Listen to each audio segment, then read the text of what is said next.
Ezra McAllister dropped to his knees in the snow and pulled the smallest child against his chest. The baby wasn't breathing right. Too shallow.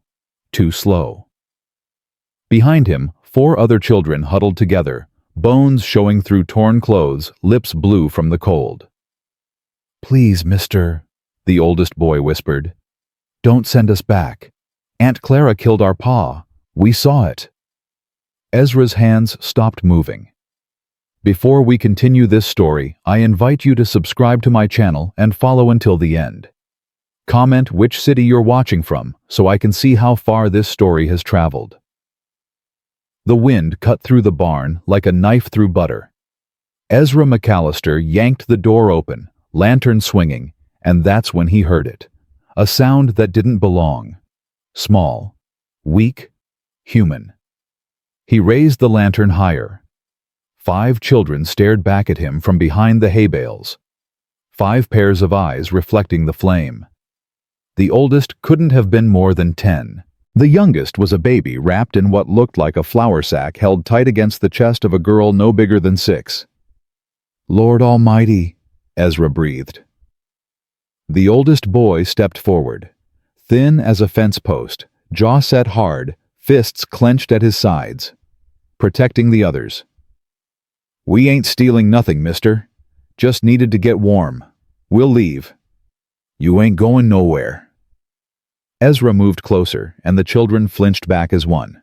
He stopped. "Easy now. I ain't gonna hurt you." "That's what the last man said." The boy's voice cracked. "Before he tried to sell my sister to the mining camp." Ezra felt something cold settle in his gut. He set the lantern down slow, kept his hands where they could see them. "What's your name, son?" "Samuel, Sam." The boy lifted his chin. "Samuel Crawford. These are my brothers and sisters. Tommy, Hannah, Eliza, and baby Joseph." Crawford. Ezra knew that name. Elijah Crawford's children. Sam's face changed. Something raw flashed across it. Pain. Fear. Then it was gone, locked away behind eyes too old for 10 years. "You knew our pa?" "Knew of him. Good man from what I heard. Ran a spread about 15 miles east." Ezra paused. "Heard he died. Accident, they said." "It wasn't no accident." The words came from the smallest girl, Eliza. She couldn't have been more than 5, but she spoke clear as church bells. "Aunt Clara pushed him. I saw it." The barn went dead quiet. Even the wind seemed to hold its breath. Ezra looked at the child. Her eyes were steady. No tears. No trembling. Just truth, plain and simple, the way only children can tell it. "Your aunt," he said carefully. "Clara Whitfield. She's not our real aunt." Sam's voice was bitter. "She married Pa's brother, Uncle William. He died too, 2 years ago. Fell down the stairs, they said." "And your ma?" "Died having Joseph." Sam looked at the baby in Hannah's arms. "Pa tried to raise us alone. Then Aunt Clara came. Said she wanted to help." "She didn't want to help." Tommy spoke for the first time. 8 years old, skinny with haunted eyes. "She wanted Pa's water rights. He had the creek that feeds half the valley." Ezra's jaw tightened. Water rights. In Wyoming territory, water was worth more than gold. A man who controlled water controlled everything. "Pa wouldn't sell," Sam continued. "Said that creek belonged to us, to our future. So she—" His voice broke. He looked away. "She made him fall," Eliza finished. "Off the cliff by Miller's Ridge. But he didn't fall. She pushed him. I was hiding in the wagon. I saw everything." Ezra's mind was racing. Clara Whitfield was the most powerful woman in 3 counties.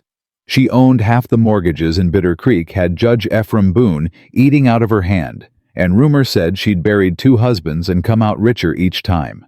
And now a 5-year-old girl was accusing her of murder. "When's the last time you ate?" Ezra asked. The children looked at each other. 3 days, Sam admitted. "Maybe 4. We've been walking since we ran from Aunt Clara's place. She was going to put us on the orphan train, said she'd split us up, send us to different states. We'd never see each other again." The baby made a sound, not a cry, more like a whimper. Hannah held him tighter. "He needs milk," she whispered. "Please, mister. Joseph needs milk." Something cracked inside Ezra's chest. Something that had been frozen for 5 years, since the day he'd buried Mary Ellen and little Emma in the hard ground behind the house. He'd sworn he'd never feel anything again. It hurt too much to feel. But looking at these children starving, terrified, hunted, he felt it anyway. "Come on." He picked up the lantern. "All of you. Inside. Now." "You believe us?" Sam's voice was suspicious. "About Aunt Clara. I believe you're hungry. I believe that baby needs milk. I believe you're half frozen and won't last another night in this barn." Ezra looked him in the eye. "The rest we'll figure out after you've eaten." He led them to the house. His boots crunched through the snow, and behind him, 5 sets of smaller footsteps followed. The sound filled something empty in him. He tried not to notice. Inside, the fire had burned down to embers. Ezra threw on 2 logs, and the flames caught quick. The children stood by the door, uncertain like wild animals who'd wandered into a trap. "Sit." Ezra pointed to the rug near the hearth. "Warm up." They didn't move. "It ain't a trick." His voice came out rougher than he intended. "I ain't your aunt. I ain't gonna hurt you." Sam studied him for a long moment. Then he nodded once and led his siblings to the fire. They huddled together, a tight knot of thin limbs and ragged clothes. Hannah still held the baby. Joseph's eyes were closed, his breathing shallow. "Give him here." Ezra held out his arms. Hannah pulled back, shaking her head. "I need to check him. Make sure he's all right." "She don't talk much," Sam said quietly. "Not since Pa died. But she won't let go of Joseph. Keeps him safe." Ezra knelt down to Hannah's level. She couldn't have been more than 6, with brown hair tangled and matted, and eyes that looked like they'd seen too much. "Hannah." He kept his voice soft. "I lost a little girl once. Her name was Emma. She was about your age when the sickness took her."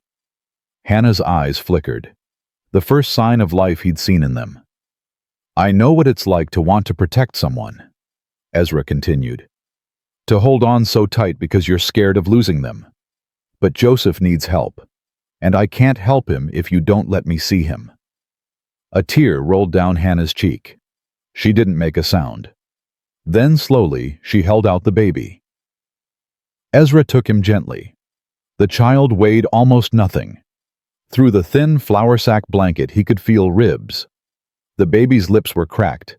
His skin had a grayish tinge. "Sam, there's milk in the cold box, and a clean cloth in the drawer by the stove. Bring both." Sam moved fast. Smart boy. He found everything on the first try. Ezra dipped the cloth in milk and touched it to Joseph's lips. For a terrible moment, nothing happened. Then the baby's mouth opened just a little, and he began to suck weakly. "That's it." Ezra's voice was rough. "That's it, little one." Behind him, he heard a small sound. Tommy was crying. Silent tears streaming down his face as he watched his baby brother drink. "He's gonna be okay," Eliza said firmly. She'd moved to stand beside Ezra, watching with those clear, unblinking eyes. "You saved him. Like you're gonna save all of us." "I didn't save anyone yet." "You will." Eliza tilted her head. "I can tell. You're good. Not like Aunt Clara. She smiles, but her eyes are empty. Your eyes are sad, but they're not empty." Ezra didn't know what to say to that. "There's bread in the tin," he finally managed, "and some dried beef. Sam, get it. Divide it up. Everyone eats."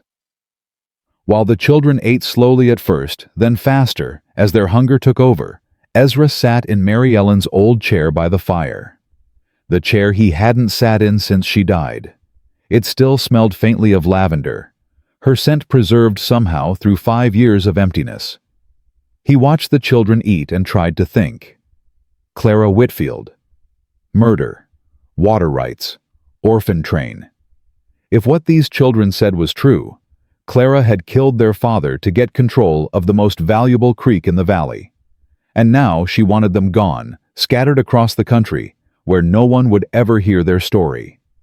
But if Ezra kept them, he'd be going up against the most dangerous woman in Wyoming territory. A woman who'd already killed at least once, maybe twice. A woman who owned judges and lawmen and half the town. "Mister?"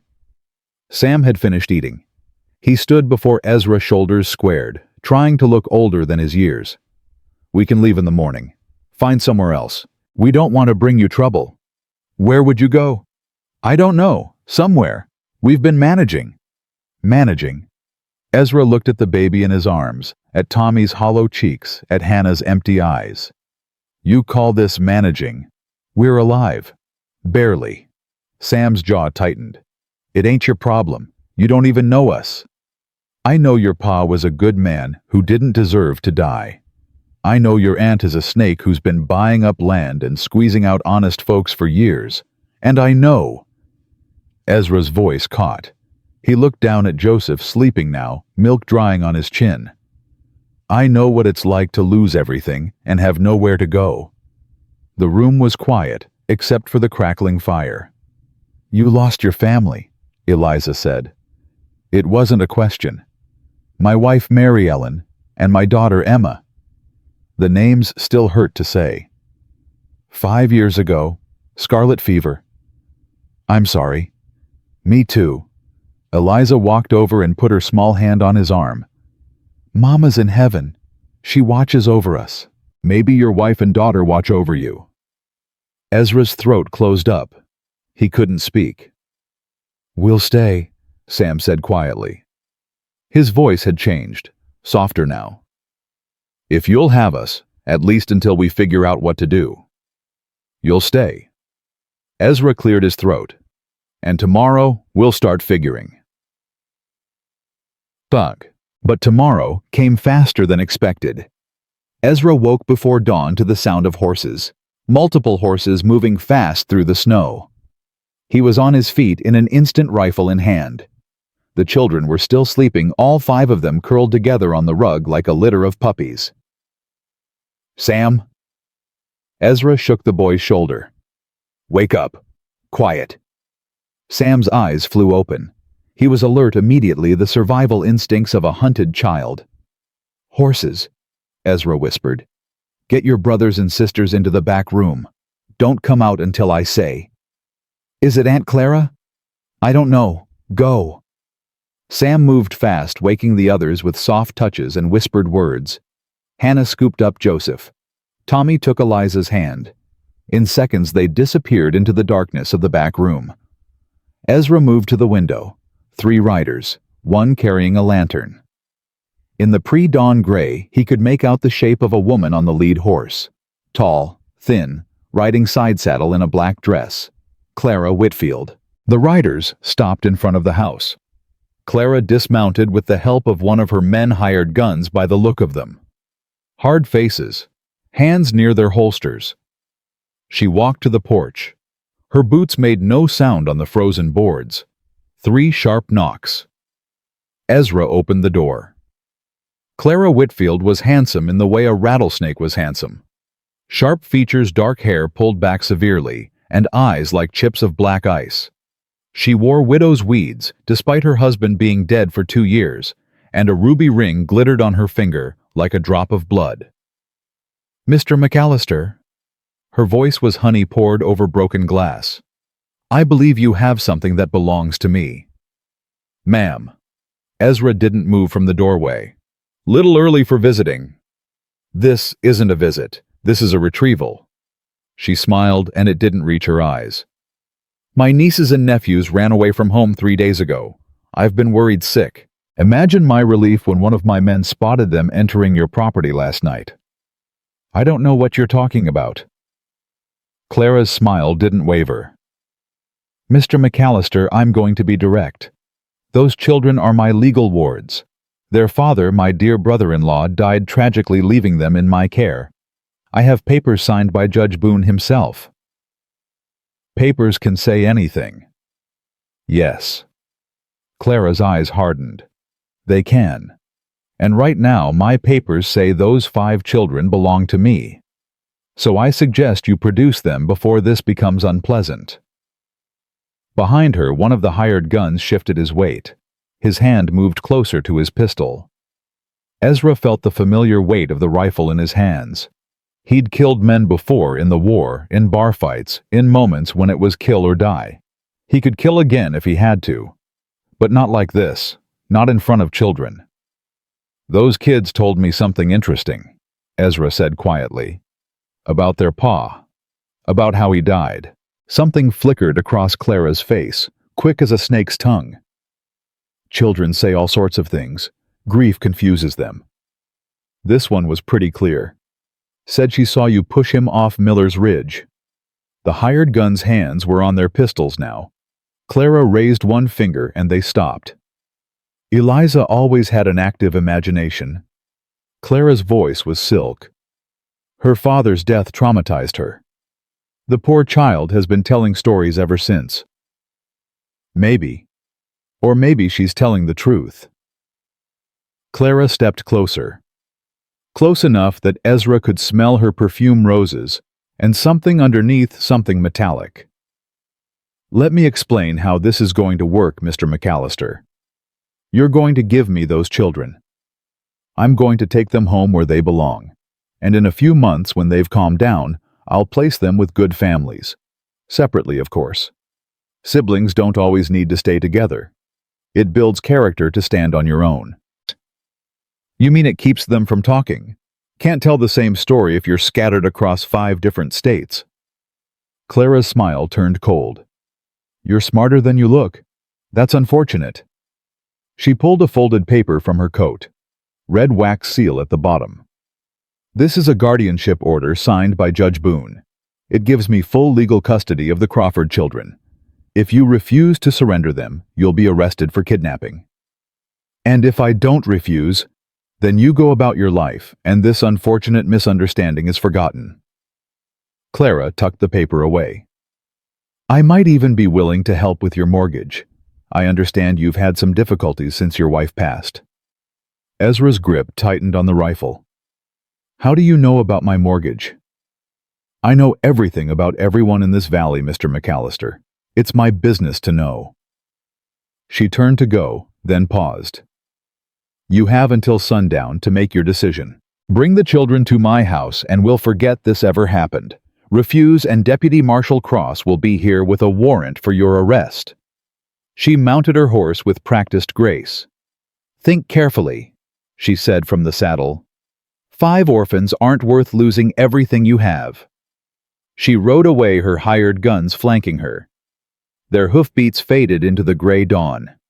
Ezra stood on the porch, rifle still in hand, watching until they disappeared. Then he went back inside. Sam was standing in the doorway to the back room. His face was white. "You heard. All of it." The boy's voice was steady, but his hands shook. "We'll go. We'll turn ourselves in. You shouldn't lose your home because of us." "No. Mister, I said no." Ezra set the rifle down. "Nobody's turning themselves in. Nobody's going to Clara Whitfield. But she has papers. She has the law. She has a piece of paper and a corrupt judge." Ezra looked at him. "That ain't the same as the law." "What's the difference?" Ezra thought about it. Thought about Mary Ellen, who'd believed in doing right even when it was hard. Thought about Emma, who'd never had the chance to grow up and learn what right even meant. "The difference," he said slowly, "is that law is supposed to protect people, especially the ones who can't protect themselves. What Clara's got that ain't protection, that's power dressed up in legal clothes." Sam stared at him. "You're going to fight her?" "Looks like it." "Why?" Ezra didn't have a good answer. Or maybe he had too many answers all tangled up together, grief and guilt and something else, something that felt almost like hope. "Because someone has to," he finally said. "And because He stopped, started again. Because 5 years ago I couldn't save my family. Couldn't do a damn thing but watch them slip away. Maybe this time I can do something. Maybe this time I can save someone. Tommy had appeared behind Sam holding Eliza's hand. Hannah stood with Joseph in her arms. All 5 children watching him with those hungry, hopeful eyes. Water finds its way, Eliza said softly. That's what Mama used to say. Water finds its way, and so does the truth. Smart woman, your Mama. She was. Eliza squeezed Tommy's hand. She told us to be brave, to stick together no matter what, to never let anyone split us up. Then that's what we'll do. Ezra moved to the stove, started building up the fire for breakfast. We'll stick together. We'll be brave, and we'll find a way to beat Clara Whitfield. How? Sam asked. Ezra didn't know. Not yet, but he'd figure it out. First we eat, he said. Can't fight on an empty stomach. Then we go to town. There's people there who might help. Ruth Ann Holloway at the boarding house. Father O'Brien if he's still on his circuit. Maybe even Deputy Cross if he's half the lawman he's supposed to be. Deputy Cross is scared of Aunt Clara, Tommy said quietly. Everyone is. Well. Ezra cracked eggs into the pan. Maybe it's time someone stopped being scared. The children gathered around the table. Joseph was awake now, making small sounds in Hannah's arms. Sam helped Eliza into a chair. Tommy stood close to his older brother, not quite touching, but near enough to feel safe. And Ezra McAllister, who'd spent 5 years alone with his grief, felt something he hadn't felt in a long, long time. Purpose. It was terrifying. It was dangerous. It would probably get him killed.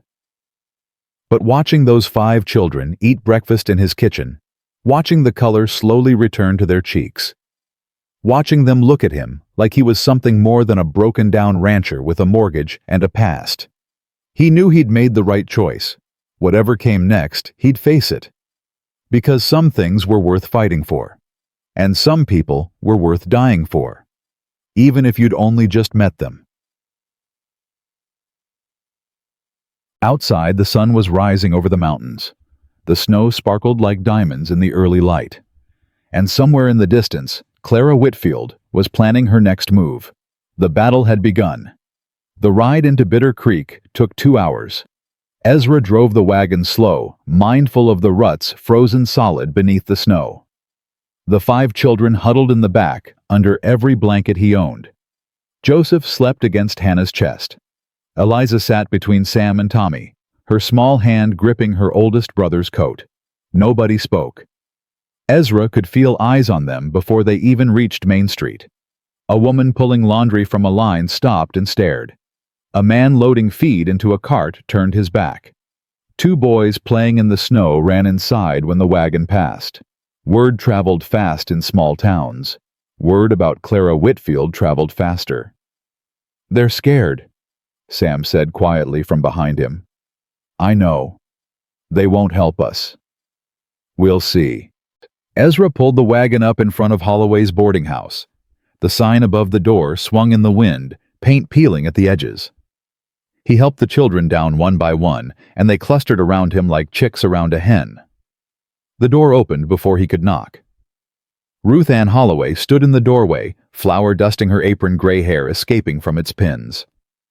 Her eyes went to the children first, then to Ezra, then back to the children. Lord have mercy, she breathed. The Crawford young'uns. Ruth Ann, get inside, all of you, now. She pulled them through the door and shut it hard behind them. The boarding house smelled of bread and wood smoke, and something savory bubbling on the stove. Warmth wrapped around them like a blanket. Sit. Ruth Ann pointed to the long table in the dining room. I'll get food. We ate this morning, Sam said. Then you'll eat again. Ruth Ann was already moving toward the kitchen. Growing children need food, especially children who've been starving for God knows how long. She returned with bowls of stew thick with potatoes and carrots and chunks of beef. The children fell on it like wolves. Even Hannah ate one-handed, the other arm still wrapped around Joseph. Ruth Ann stood beside Ezra watching them. "Clara Whitfield came to my place this morning," Ezra said quietly, "before dawn." "I heard. Whole town's heard by now." Ruth Ann's voice was low. "Ezra, do you know what you're doing?" "Probably not." "That woman's got Judge Boone in her pocket. She's got paper on half the mortgages in this valley. She's got hired guns who'd shoot a man for looking at her wrong." Ruth Ann turned to face him. "And you're going to fight her over 5 orphans you met yesterday." "They saw her kill their father." Ruth Ann went still. "What? The little one. Eliza. She was hiding in the wagon when Clara pushed Elijah Crawford off Miller's Ridge. She saw everything." "Sweet Jesus." "Clara wants them on the orphan train, split up, scattered across the country where nobody'll ever hear their story." Ezra's jaw tightened. "I ain't gonna let that happen." Ruth Ann was quiet for a long moment. At the table, Eliza had stopped eating. She was watching them with those clear, knowing eyes. "She killed my papa," Eliza said. Her voice carried across the room. "And she killed Uncle William too. Pushed him down the stairs. I heard her talking to her man about it. The one with the scar on his face. She said dead husbands are easier than live ones." Tommy's spoon clattered against his bowl. Sam put a hand on his brother's shoulder. Ruth Ann crossed herself. "That woman," she whispered. "I always knew there was something wrong with her. The way she looked at people like she was measuring them for coffins." She turned to Ezra. "What do you need?" "Information, allies, anyone who might stand against her." "Father O'Brien's in town. Arrived last night for Sunday services. He knew the Crawford family." Ruth Ann paused. "And there's Deputy Cross. He's honest, I think, but he's scared like everyone else." "Where's the deputy now?" "His office, down the street." Ruth Ann grabbed his arm as he turned to go. "Ezra, be careful. Clara's got ears everywhere. If she finds out you're asking questions..." "Then she finds out." He looked at the children. Sam had pulled his siblings close, all of them watching him with those hungry, hopeful eyes. "Stay here," Ezra told them. "Ruth Ann'll keep you safe." "I want to come," Sam said. "No." "But..." "I said no." Ezra softened his voice. "Sam, you're the oldest. Your brothers and sisters need you here. If something goes wrong, you get them out. Take them to Father O'Brien at the church. You understand?" Sam's jaw worked. He didn't like it, but he nodded. "Good boy." Ezra walked out into the cold. The deputy's office sat at the end of Main Street, a squat building with bars on the windows and a sign that read, U.S. Deputy Marshal. Ezra pushed through the door without knocking. Virgil Cross looked up from his desk.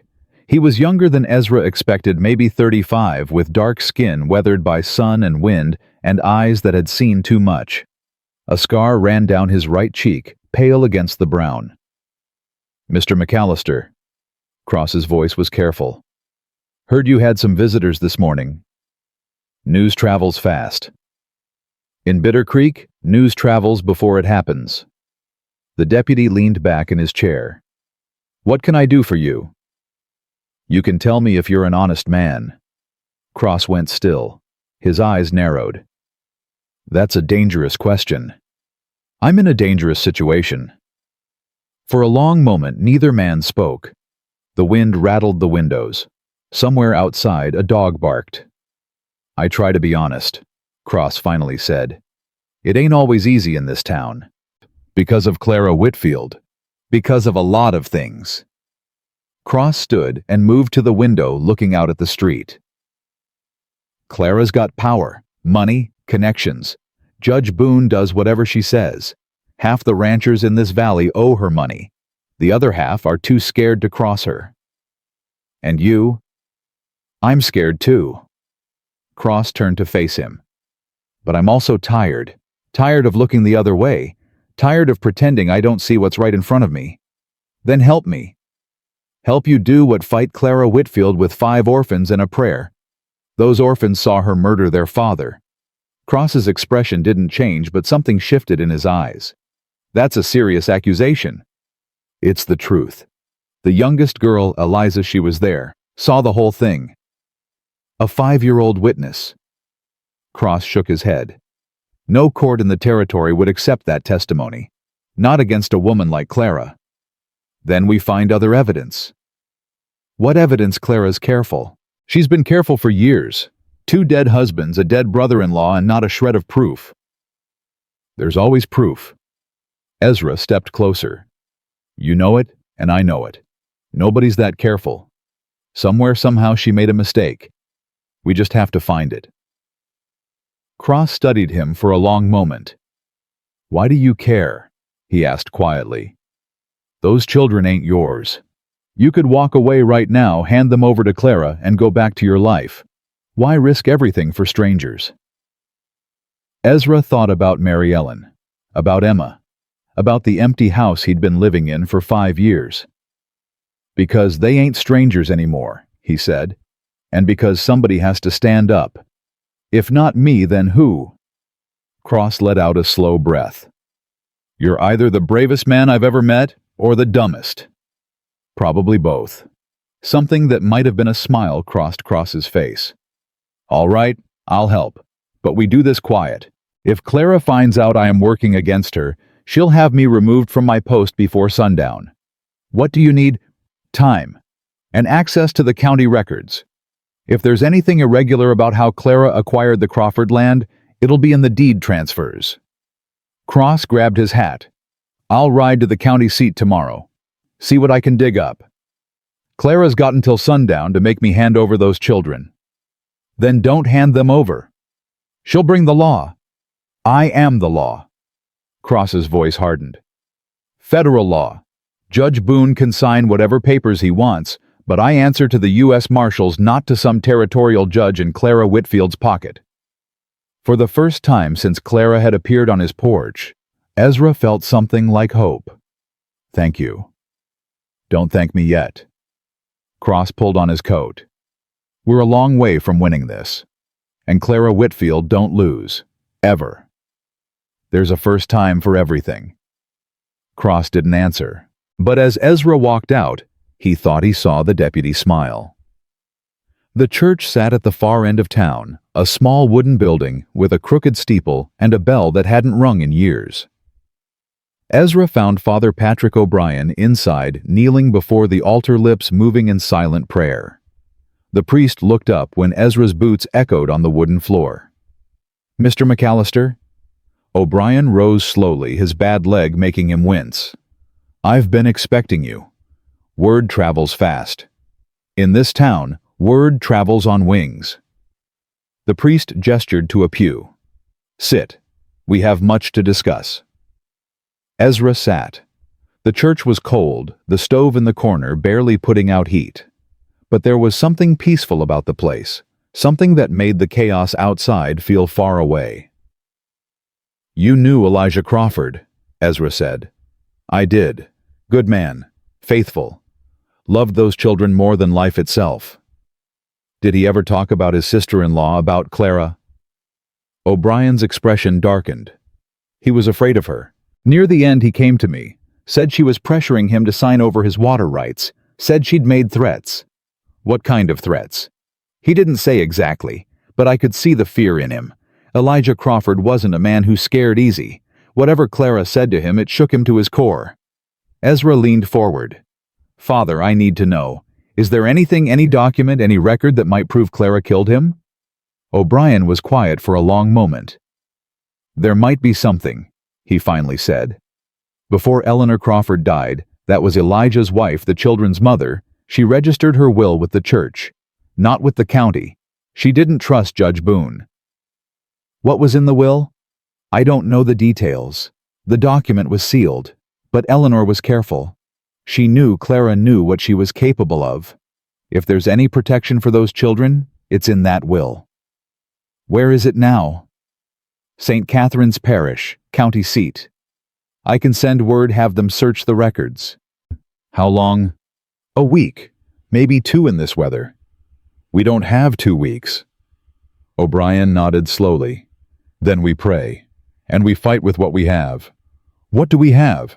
Truth, courage, and 5 children who deserve better than what Clara Whitfield has planned for them. The priest reached out and gripped Ezra's arm. You're doing the right thing, son. Don't let anyone tell you different. Ezra wished he felt as certain as the priest sounded. He was halfway back to the boarding house when he heard it. Screaming, high and sharp, cutting through the cold air like a knife. He ran. The door to Holloway's was open, hanging on its hinges. Inside, chaos. Chairs overturned, stew splattered across the floor. Ruth Ann pressed against the wall, blood running from a cut on her forehead. And in the middle of it all, Clara Whitfield's hired guns. 2 of them. One holding Sam by the collar, lifting him off the ground. The other had Tommy and Eliza, one under each arm, both children kicking and screaming. Hannah crouched in the corner, Joseph clutched to her chest, silent tears streaming down her face. Let them go. Ezra's voice was ice. The men turned. The one holding Sam smiled, showing yellow teeth. Mr. McAllister, Mrs. Whitfield sent us to collect what belongs to her. Those children don't belong to anyone. Papers say different. The man shook Sam like a rag doll. The boy's face was red, his hands clawing at the grip on his collar. Now you can step aside and let us do our job. Or you can make this difficult. I'm going to make it difficult. The man's smile faded. Your funeral. He dropped Sam and went for his gun. Ezra moved faster. He crossed the room in 3 strides, caught the man's wrist before the pistol cleared leather and twisted. Bone cracked. The man screamed and dropped to his knees. The second hired gun threw Tommy and Eliza aside and reached for his own weapon. Ezra grabbed a chair and swung. It caught the man across the face, sending him crashing into the wall. He didn't get up. Silence. Ezra stood in the middle of the destroyed dining room, breathing hard. His knuckles were bleeding. He didn't remember hitting anyone with his fists. Sam scrambled to his feet and gathered his siblings. All 5 children huddled together, eyes wide, trembling. You all right? Ezra asked. Sam nodded. His voice shook when he spoke. They came in fast. Didn't even knock. Just grabbed us. Ruth Ann pushed away from the wall, dabbing at the blood on her forehead. I tried to stop them. One of them hit me. I'm sorry. Ezra moved to her side. I shouldn't have left you alone. Don't apologize. Just tell me what we do now. The hired gun with the broken wrist was moaning on the floor, cradling his arm. His partner was unconscious, blood pooling beneath his head. Now we have a problem. Ezra looked at the men. Clara's going to know. She'll send more. Then we need to move. Sam's voice was steady now. The fear was still there, but he was pushing through it. Somewhere she can't find us. There ain't nowhere in this valley Clara can't find you. Then we leave the valley. In winter with a baby, you wouldn't make it 10 miles. Then what? Tommy's voice cracked. We just wait for her to come get us. Ezra didn't have an answer. The door creaked. Everyone spun. Deputy Cross stood in the doorway, taking in the scene. The broken furniture, the unconscious men, the terrified children. Well, he said quietly, this complicates things. They attacked us. Ruth Ann's voice was sharp. Came in without warning and started grabbing children. I believe you. Cross stepped inside, closing the door behind him. But Clara's going to say you attacked her men. She's going to say you're holding those children against their will. And Judge Boone is going to believe her. Then we need to get the children somewhere safe before she can move. Where? Ezra thought fast. The church. Father O'Brien. It's sanctuary. Sanctuary ain't law. No, but it's tradition. Even Clara Whitfield won't drag children out of a church. Not with the whole town watching. Cross considered this. It might buy you time. A day, maybe 2. That's all I need. For what? I don't know yet. Ezra gathered the children. But I'll figure it out. They moved through the back streets, avoiding Main Street, where curious eyes might see them. The snow had started again, fat flakes drifting down from a gray sky. Joseph whimpered against Hannah's chest, and she held him tighter. The church door was unlocked. Father O'Brien met them inside, his face grave. "I heard the commotion. Clara." "Her men." Ezra ushered the children to the front pews. "We need sanctuary." "You have it." O'Brien moved to close and bar the door. "For as long as you need." "Father, this could get bad. Clara's not going to let this go. I've faced worse than Clara Whitfield." The priest's voice was calm. "I survived Antietam. I survived the cholera epidemic of '66. I survived losing my faith and finding it again. One wealthy woman with delusions of power doesn't frighten me." Despite everything, Ezra almost smiled. "You're a braver man than me, Father. I'm an older man. At my age, there's less to lose." The children had settled into the pews. Sam sat at the end watching the door. Tommy leaned against him, exhausted. Eliza had curled up with her head in Hannah's lap, and Hannah still held Joseph, still silent, still crying those quiet tears. "They need rest," O'Brien said softly. "And food. And time to feel safe." "They won't feel safe until Clara's gone." "Then we make sure she's gone." The priest looked at Ezra. "Whatever it takes." Night fell. The snow kept coming. Ezra sat by the window watching the street. Father O'Brien had found blankets and pillows, made the children as comfortable as possible on the hard wooden pews. They slept now, all 5 of them piled together like puppies in a basket. Ruth Ann had gone home to clean up the boarding house.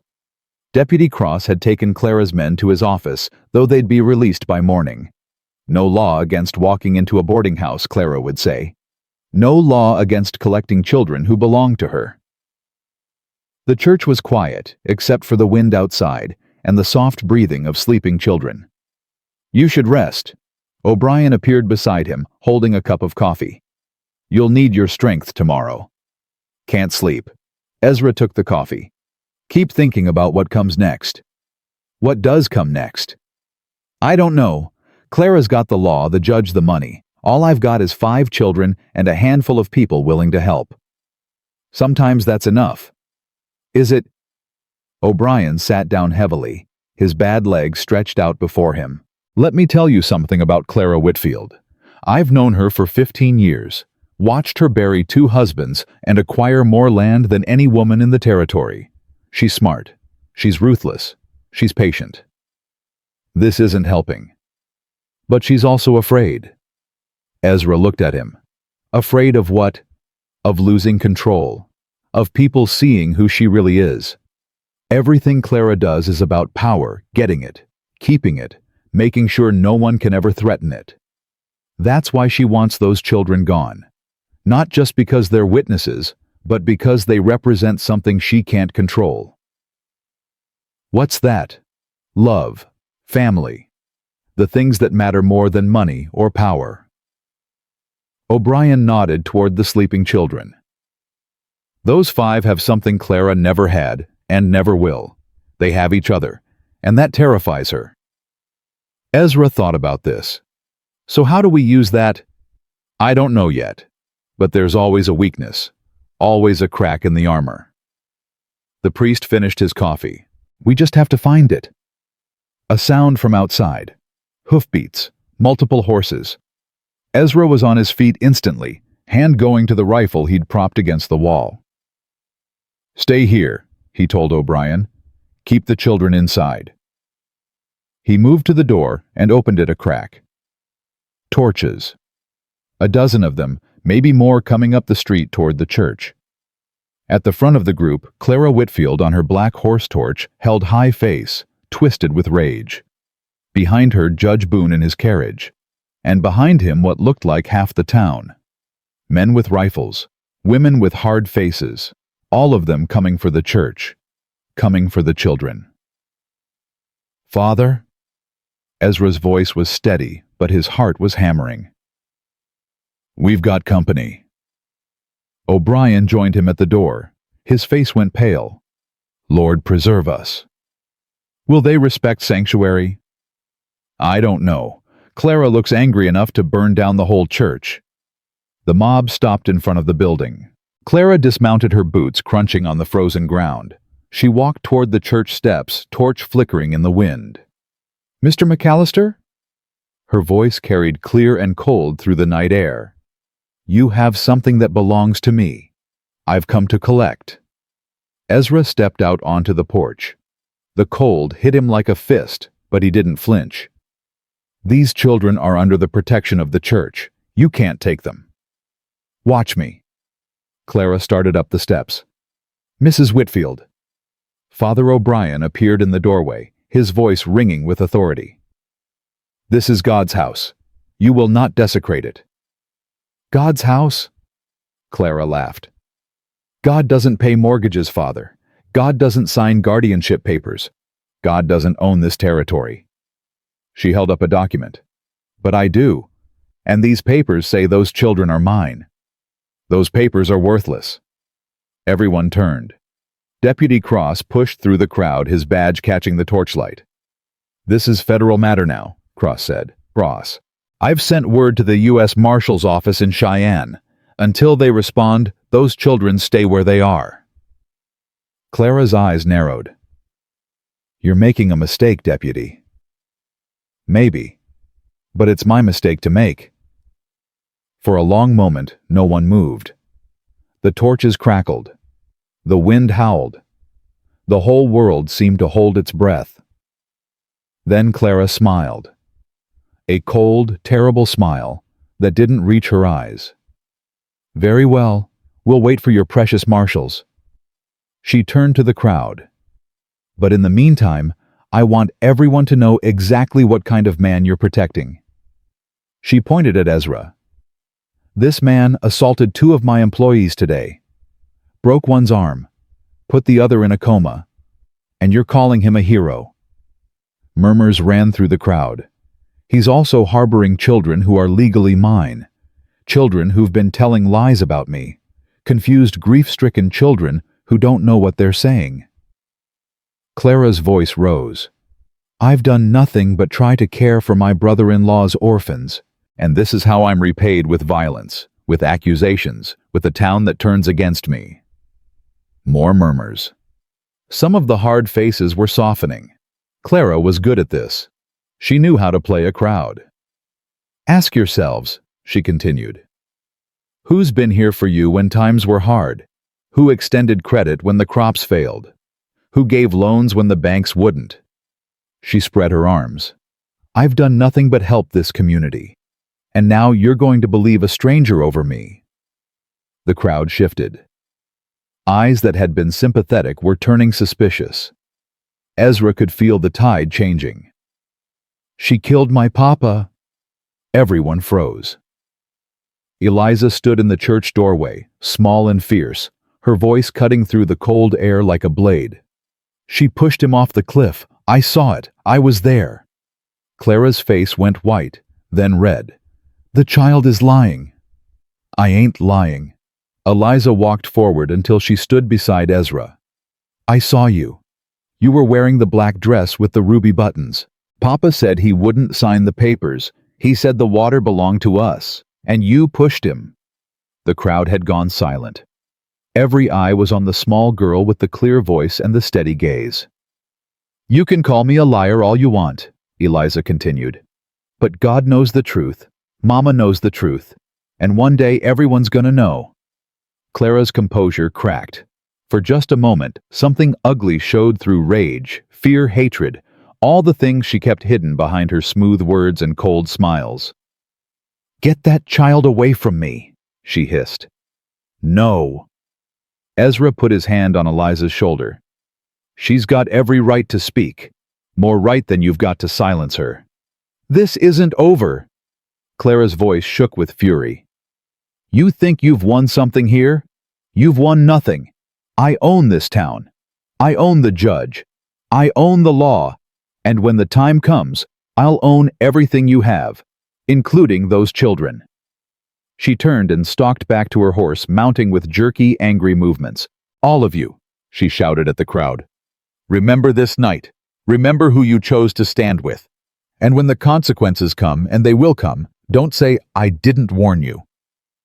She rode away into the darkness, her torch trailing sparks behind her. The crowd began to disperse, muttering among themselves. Some looked ashamed. Others looked scared. A few, just a few, looked at Ezra with something like respect. When they were gone, Ezra let out a breath he didn't know he'd been holding. That was brave, he said to Eliza. And stupid. She could have hurt you. She already hurt me. Eliza's voice was quiet. She killed my papa. What else can she do? Ezra didn't have an answer. Father O'Brien gathered them back inside the church, barring the door behind them. The other children were awake now, huddled together in the pews, eyes wide with fear. Is she gone? Tommy asked. For now. Ezra sat down heavily. But she'll be back. And next time she'll bring more than torches. Then what do we do? Sam's voice was steady, but Ezra could see the fear beneath it. We wait. We watch. And we pray that Deputy Cross can find something to stop her. Outside, the snow kept falling. Inside, 5 children and 2 men sat in the cold church waiting for dawn. Waiting for whatever came next. The war had truly begun. 3 days passed. 3 days of waiting in the church while the snow piled higher, and Clara Whitfield's silence grew louder than any threat. Ezra knew it was the calm before the storm. He could feel it in his bones. She's planning something. Deputy Cross had come by each morning bringing news from town. She's been sending telegrams, meeting with Judge Boone behind closed doors. Her hired guns have been riding out at night, coming back before dawn. But doing what? I don't know. That's what worries me. On the 4th morning, Ezra woke to the smell of smoke. He was on his feet before his eyes fully opened. The children were stirring, Sam already alert, nostrils flaring. Fire! Sam said. Ezra threw open the church door. His ranch was burning. Even from 2 miles away, he could see the orange glow against the gray dawn sky. Black smoke billowed upward, thick and ugly, blotting out the stars. No! The word came out broken. No, no, no! He started running. Ezra! Father O'Brien grabbed his arm. You can't. That's my home. That's Mary Ellen's home. It's gone. Look at it. You go there, now you'll die too. Ezra stood frozen, watching everything he had left burn. The house where he'd carried Mary Ellen over the threshold. The barn where Emma used to feed the horses. The land where he'd buried them both under the oak tree with crosses he'd carved himself. Gone. All of it. Gone. She did this. His voice didn't sound like his own. Clara did this. We don't know that. I know it. Ezra turned. His eyes were dry, but something inside him had cracked wide open. She couldn't get the children, so she took everything else. Sam appeared in the doorway, the other children behind him. His face was pale. Mr. Ezra, is that your ranch? Was my ranch. I'm sorry. Sam's voice broke. This is our fault.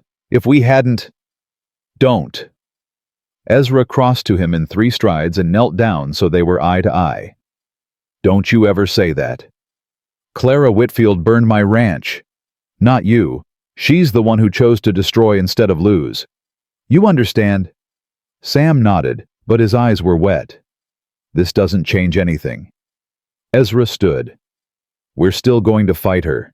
We're still going to win. How? Tommy's voice was small. She keeps taking everything. Not everything. Ezra looked at the 5 children, at Father O'Brien, at Ruth Ann, who had just arrived out of breath from running. She hasn't taken us. She hasn't taken the truth, and she's not going to. But even as he said it, he wondered if he believed it.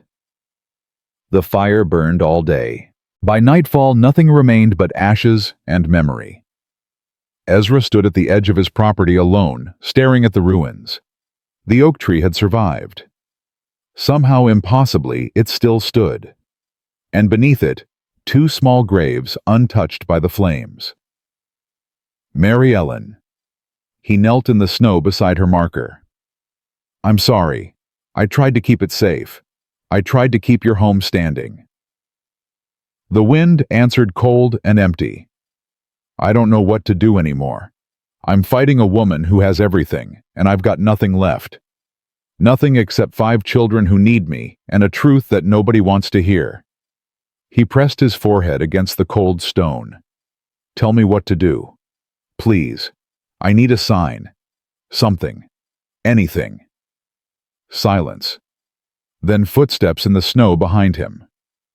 Mr. Ezra. He turned. Eliza stood there, small and alone, her breath fogging in the cold air. She'd followed him, somehow walked the 2 miles from town without anyone noticing. Eliza. He stood quickly. You shouldn't be here. It's not safe. I know. She walked toward him, her eyes fixed on the graves. Who's buried there? My wife. My daughter. What were their names? Mary Ellen and Emma. Eliza nodded slowly. She reached out and touched Emma's marker with one small finger. Emma's watching over you, she said quietly. Just like Mama watches over us. They're together in heaven. They're friends. Ezra's throat closed up. You think so? I know so. Eliza turned to look at him, her eyes clear and steady. And they want us to keep fighting. They didn't give up, and neither can we. How do you know what they want? Because that's what mamas and daughters do. They want the people they love to be strong. Eliza took his hand. Her fingers were ice cold. Papa used to say that water finds its way. No matter how many rocks you put in front of it, it always finds a way through. The truth is like that too. Ezra stared at this 5-year-old girl who had seen more horror than most adults would see in a lifetime, who had watched her father murdered and still had the courage to stand up and speak. You're the bravest person I know, he said. I'm not brave. I'm just tired of being scared. That is brave. Eliza smiled just a little. Then you're brave too, because I can tell you're scared, but you keep fighting anyway. They stood there together in the snow, a broken man and a small girl looking at graves and ruins and what was left of hope. We should get back, Ezra finally said. The others will be worried. Wait, Eliza tugged his hand. There's something I need to tell you first. Something I never told anyone. What is it? The day Papa died, Aunt Clara wasn't alone. Ezra went still. What do you mean? There was someone else, a man. He helped her push Papa. Then he went down the cliff to make sure Papa was dead. Who was it? Eliza's face twisted with the effort of remembering. I don't know his name, but he had a scar. A big scar on his face. And he called Aunt Clara by her first name. Nobody else does that. A scar on his face. Ezra thought of Clara's hired guns. Thought of the men who'd attacked the boarding house. None of them had facial scars. Are you sure? I'm sure. I'll never forget his face. Eliza shuddered. He looked up at me after. Right at the wagon where I was hiding. I thought he saw me. I thought he was going to kill me too, but he just smiled and walked away. And you never saw him again? No. But I'd know him if I did. Ezra's mind was racing. A man with a scar who called Clara by her first name. Someone close to her. Someone she trusted enough to help with murder. Eliza, this is important. You need to tell Deputy Cross exactly what you told me. I'm scared. I know. But if we can find this man, we might be able to prove what Clara did. Eliza nodded slowly. Okay, I'll tell him. They walked back to town together. The snow was falling again. Fat flakes drifting down from a dark sky. Eliza's hand stayed in Ezra's the whole way. When they reached the church, chaos was waiting for them. Ruth Ann met them at the door, her face white. "Ezra, thank God. We've been looking everywhere." "What happened?" "Deputy Cross, he's been shot." The world tilted. "Shot when?" "An hour ago. Someone ambushed him on the road coming back from the county seat. He's at Doc Morrison's now. They don't know if he'll make it." Ezra pushed past her into the church. The children were huddled together, Sam holding Tommy Hannah, clutching Joseph, all of them pale and shaking. "Where was he coming from?" Ezra demanded. "The county seat. He sent word yesterday that he'd found something. Some kind of document.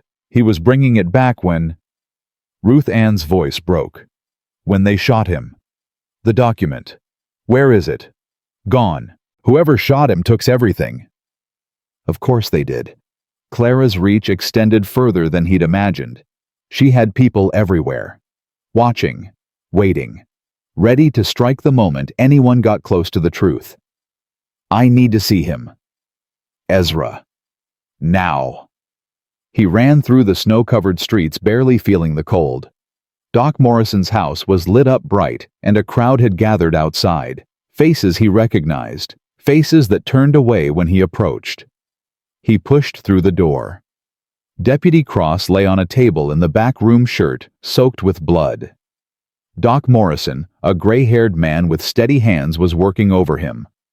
The smell of blood and whiskey filled the air. Will he live? Too soon to say.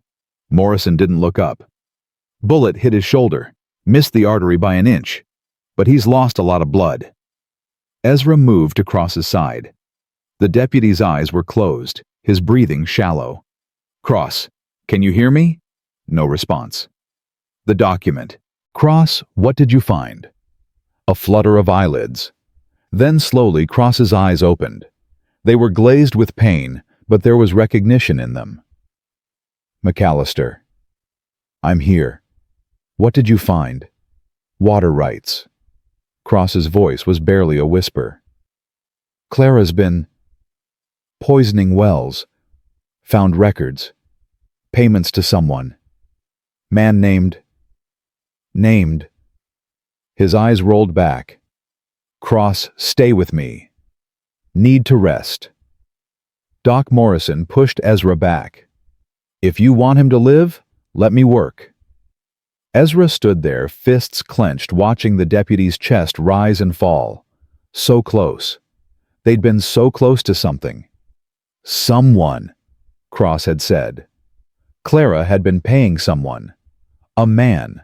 Someone who helped her poison wells and murder anyone who got in her way. A man with a scar.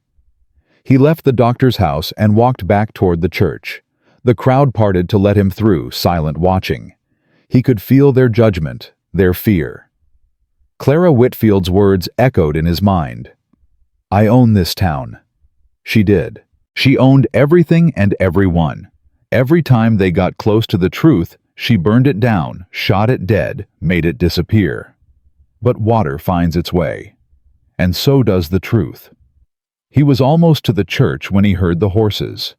Dozens of them coming fast from the direction of Clara's estate. Torches again. More this time. Enough to light up the whole street. Ezra stopped in the middle of the road and waited. Clara Whitfield rode at the head of the column, flanked by her hired guns. Behind her came Judge Boone in his carriage, and behind him a man Ezra had never seen before. Tall, broad-shouldered, wearing a long black coat, and on his face a scar that ran from his left eye to his jaw. Ezra's blood turned to ice. "Mr. McAllister." Clara reined in her horse. Her smile was triumphant.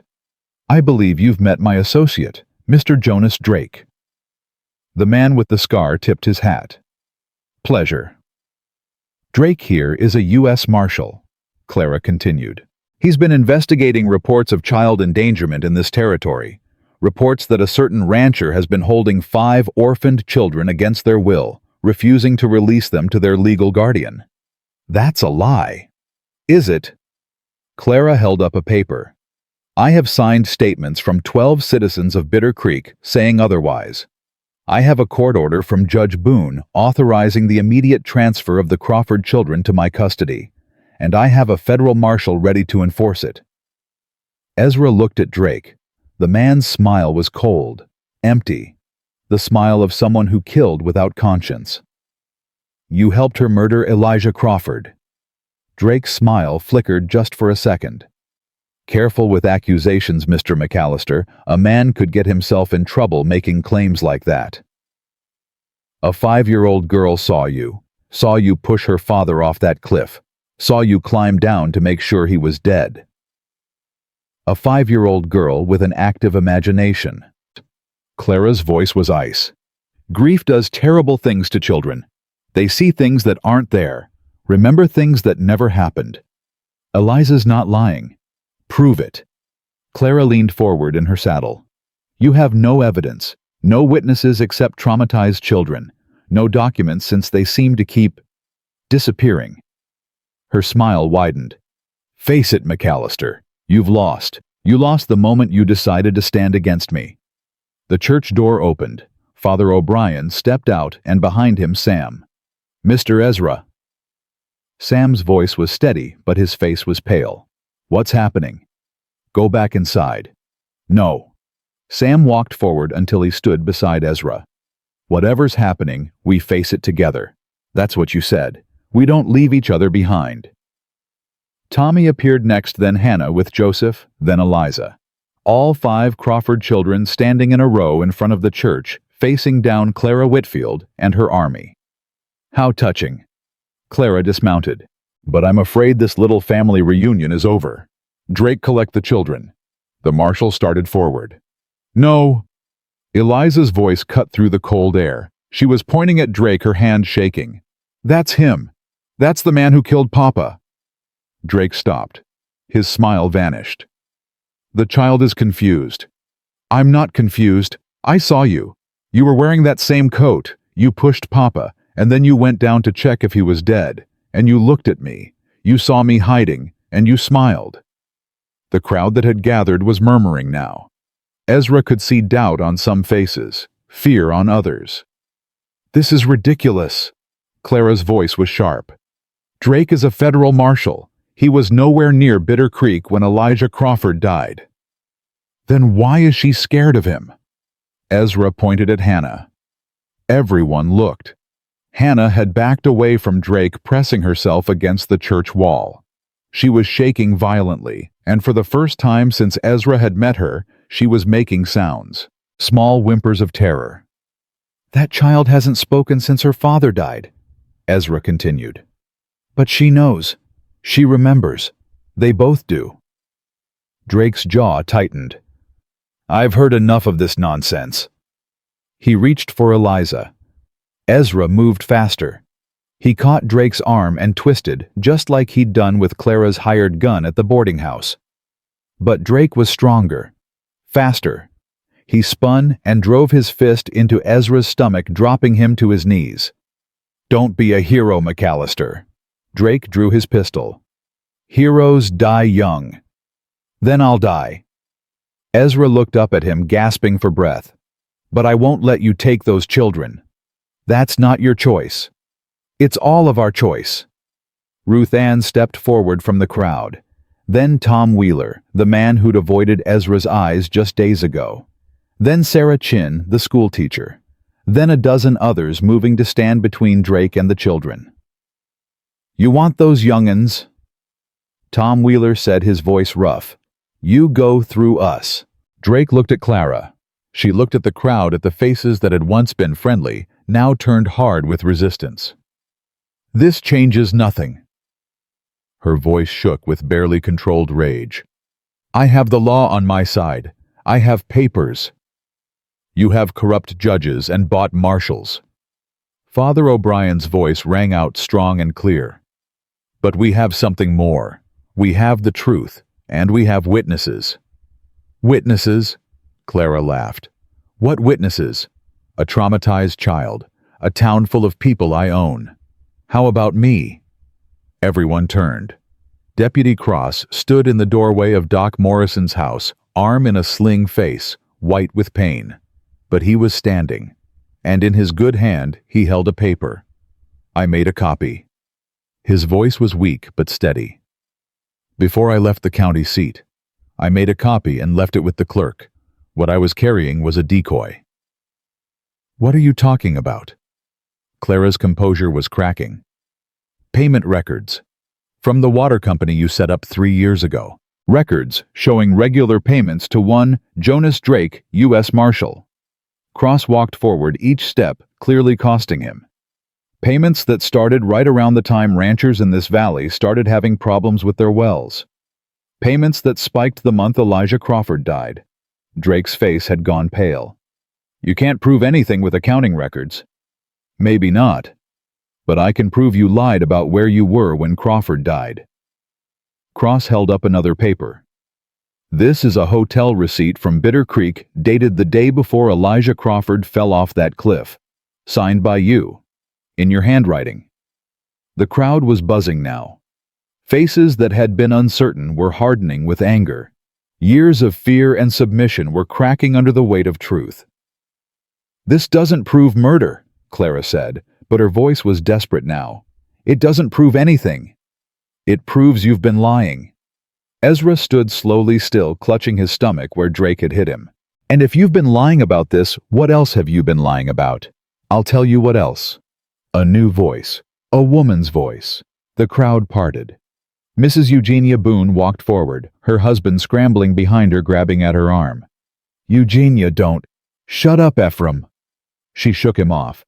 I've been shutting up for 15 years. I'm done. She turned to face Clara, her thin face set with determination. I know what you did to Thomas Whitfield, your first husband. I know because my husband helped you cover it up. He signed the death certificate calling it an accident, just like he signed the one for Elijah Crawford. Eugenia. He's been taking your money for years, Clara. Letting you get away with murder. Literally. Mrs. Boone's voice cracked. And I've been silent because I was scared. Because I thought you'd destroy us if I spoke. But I'd rather be destroyed than keep living with this weight on my soul. The crowd had gone completely silent. Even the wind seemed to stop. Judge Boone was sweating despite the cold. She's lying. She's confused. She doesn't know what she's saying. I know exactly what I'm saying. Mrs. Boone pulled a book from under her coat. And I have his journals to prove it. 15 years of entries. Everything he's done for Clara. Everything he's been paid to ignore. Clara Whitfield's face had gone white as snow. You bitch, she whispered. You stupid interfering bitch. Take her. Drake moved toward Mrs. Boone, pistol raised. She's clearly unstable. I'm placing her under arrest for... You ain't placing anyone under arrest. Sheriff Tom Dawson stepped out of the crowd. He was old, nearly 70, but he still wore the star he'd earned 40 years ago. And in his hands was a shotgun pointed directly at Drake. Drop the weapon, Marshal, or whatever you really are. Drake hesitated. Do it, Dawson said. I've killed men before. At my age, I got nothing left to lose. The pistol hit the ground. Now step away from the lady. Drake stepped back, hands raised. Ezra turned to Clara. She was standing frozen, watching her empire crumble around her. Her face twitched.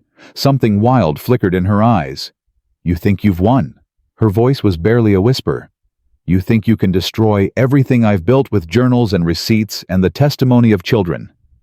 I think the truth always finds its way, Ezra said, no matter how many lies you pile on top of it. Clara smiled. It was the most terrifying thing Ezra had ever seen. Then let me give you one more truth. She reached into her coat. Gun? Someone shouted. But Clara wasn't pulling a weapon. She was pulling a paper. Another document. This is the original deed to the Crawford water rights. Her voice was eerily calm. Signed over to me by Elijah Crawford himself, 3 days before he died. She struck a match. No. Sam lunged forward, but Ezra caught him. The paper caught fire. Clara held it up, watching it burn, her face lit by the flames. Now there's no proof of anything. She dropped the burning document into the snow. No deed, no records, Nothing but the word of children and fools against a respected widow. The paper curled and blackened and died. You think that changes anything? Ezra's voice was steady. We have witnesses now. We have the judge's own wife. We have... You have nothing. Clara's smile was victorious. Eugenia can wave her journals around all she wants. Without the original documents, it's all just hearsay. Stories told by bitter enemies. She turned to the crowd. Think carefully, all of you. I own mortgages on half your homes. I hold paper on your businesses, your land, your futures. Stand against me now, and I will destroy every single one of you. The crowd wavered. Some of the faces that had been hard were softening again. Fear returning. She's right. Judge Boone stepped forward, some of his confidence returning. Without physical evidence, there's no case. My wife is clearly suffering from mental strain. I'll be placing her under medical supervision for her own protection. Ephraim, don't you dare. Quiet, Eugenia. The tide was turning. Ezra could feel it. All the truth they'd gathered, all the courage people had shown, dissolving in the face of Clara's power. Then Hannah spoke. I remember. Everyone turned to look at the small girl. She was standing very still. Joseph clutched against her chest, her eyes fixed on Clara. I remember everything. It was the first time she'd spoken since her father died. Her voice was soft, rusty from disuse, but it carried in the sudden silence. I was there too, with Eliza. I saw you push Papa. I saw the man with the scar. And I remember what you said after. Clara's face went pale. You said, that's one problem solved. Now we just need to get rid of the children. And the man said, I'll handle it. But then Eliza made a sound and you both looked at the wagon and you said, later. Do it later when no one will notice. The silence was absolute. That's why you wanted us gone. Hannah's voice grew stronger. Not just because we saw, but because you were going to kill us too. All 5 of us. And make it look like an accident, just like Papa. Clara Whitfield opened her mouth. For the first time, no words came out. Is that true? Ruth Ann's voice was sharp. You were planning to murder 5 children. Of course not. The child is... She's telling the truth. Eliza moved to stand beside her sister. I heard it too. I just didn't understand what it meant until now. We all heard it. Sam stepped forward. Me and Tommy were in the back of the wagon. We heard everything. 4 children. 4 witnesses. Not one traumatized child who might be making things up, but 4 separate testimonies all saying the same thing. Clara's composure finally shattered. You lying little bastards! She lunged toward the children, hands clawed. Ezra caught her, pulled her back. She fought like a wild animal, screaming, scratching, trying to break free. Let me go. Those brats have ruined everything. I'll kill them. I'll kill all of you. I think that's a confession, Deputy Cross said quietly. Sheriff Dawson nodded. He pulled handcuffs from his belt. Clara Whitfield, you're under arrest for the murder of Elijah Crawford, the attempted murder of Deputy Cross, and conspiracy to commit murder. You have the right to remain silent. I suggest you use it. They dragged her away, still screaming, still fighting. Drake followed, hands bound, head down. Judge Boone tried to run, but the crowd closed around him. He wasn't going anywhere. And in the middle of the street, surrounded by people who had finally found their courage, 5 children stood together. Sam had his arms around Tommy. Hannah held Joseph close. Eliza leaned against them all, her small face exhausted but triumphant. Ezra walked to them and knelt in the snow. You did it, he said. All of you. You brought her down. We all did it. Sam's voice was thick. Together. Together. Ezra agreed. Behind them, the crowd was still buzzing. Ruth Ann was crying. Father O'Brien was praying. Mrs. Boone was being embraced by her weeping husband. It was chaos. It was beautiful. And through it all, snow kept falling from the dark sky, soft and white and clean, like the world was being washed new. The trial of Clara Whitfield began 3 weeks later after the territorial judge arrived from Cheyenne. Judge Marcus Sterling was nothing like Ephraim Boone. He was tall, lean, with eyes that cut through lies like a knife through butter. He'd fought in the war, lost a leg at Gettysburg, and had no patience for games. The courtroom was packed. People came from 3 counties away to see the woman who'd terrorized Bitter Creek finally face justice. They stood along the walls, crowded the doorways, pressed their faces against the frost-covered windows. Ezra sat in the front row with the 5 Crawford children. Sam had insisted on wearing a clean shirt, the first new clothes he'd had since arriving in Bitter Creek. Tommy sat beside him, hands folded in his lap, trying to look brave. Hannah held Joseph as always, her silence returned now that the immediate danger had passed. And Eliza sat closest to Ezra, her small hand gripping his arm. "All rise." The room shuffled to its feet as Judge Sterling entered. He moved slowly, his wooden leg thumping against the floor, but there was power in every step. "Be seated." He settled behind the bench and fixed his gaze on Clara Whitfield.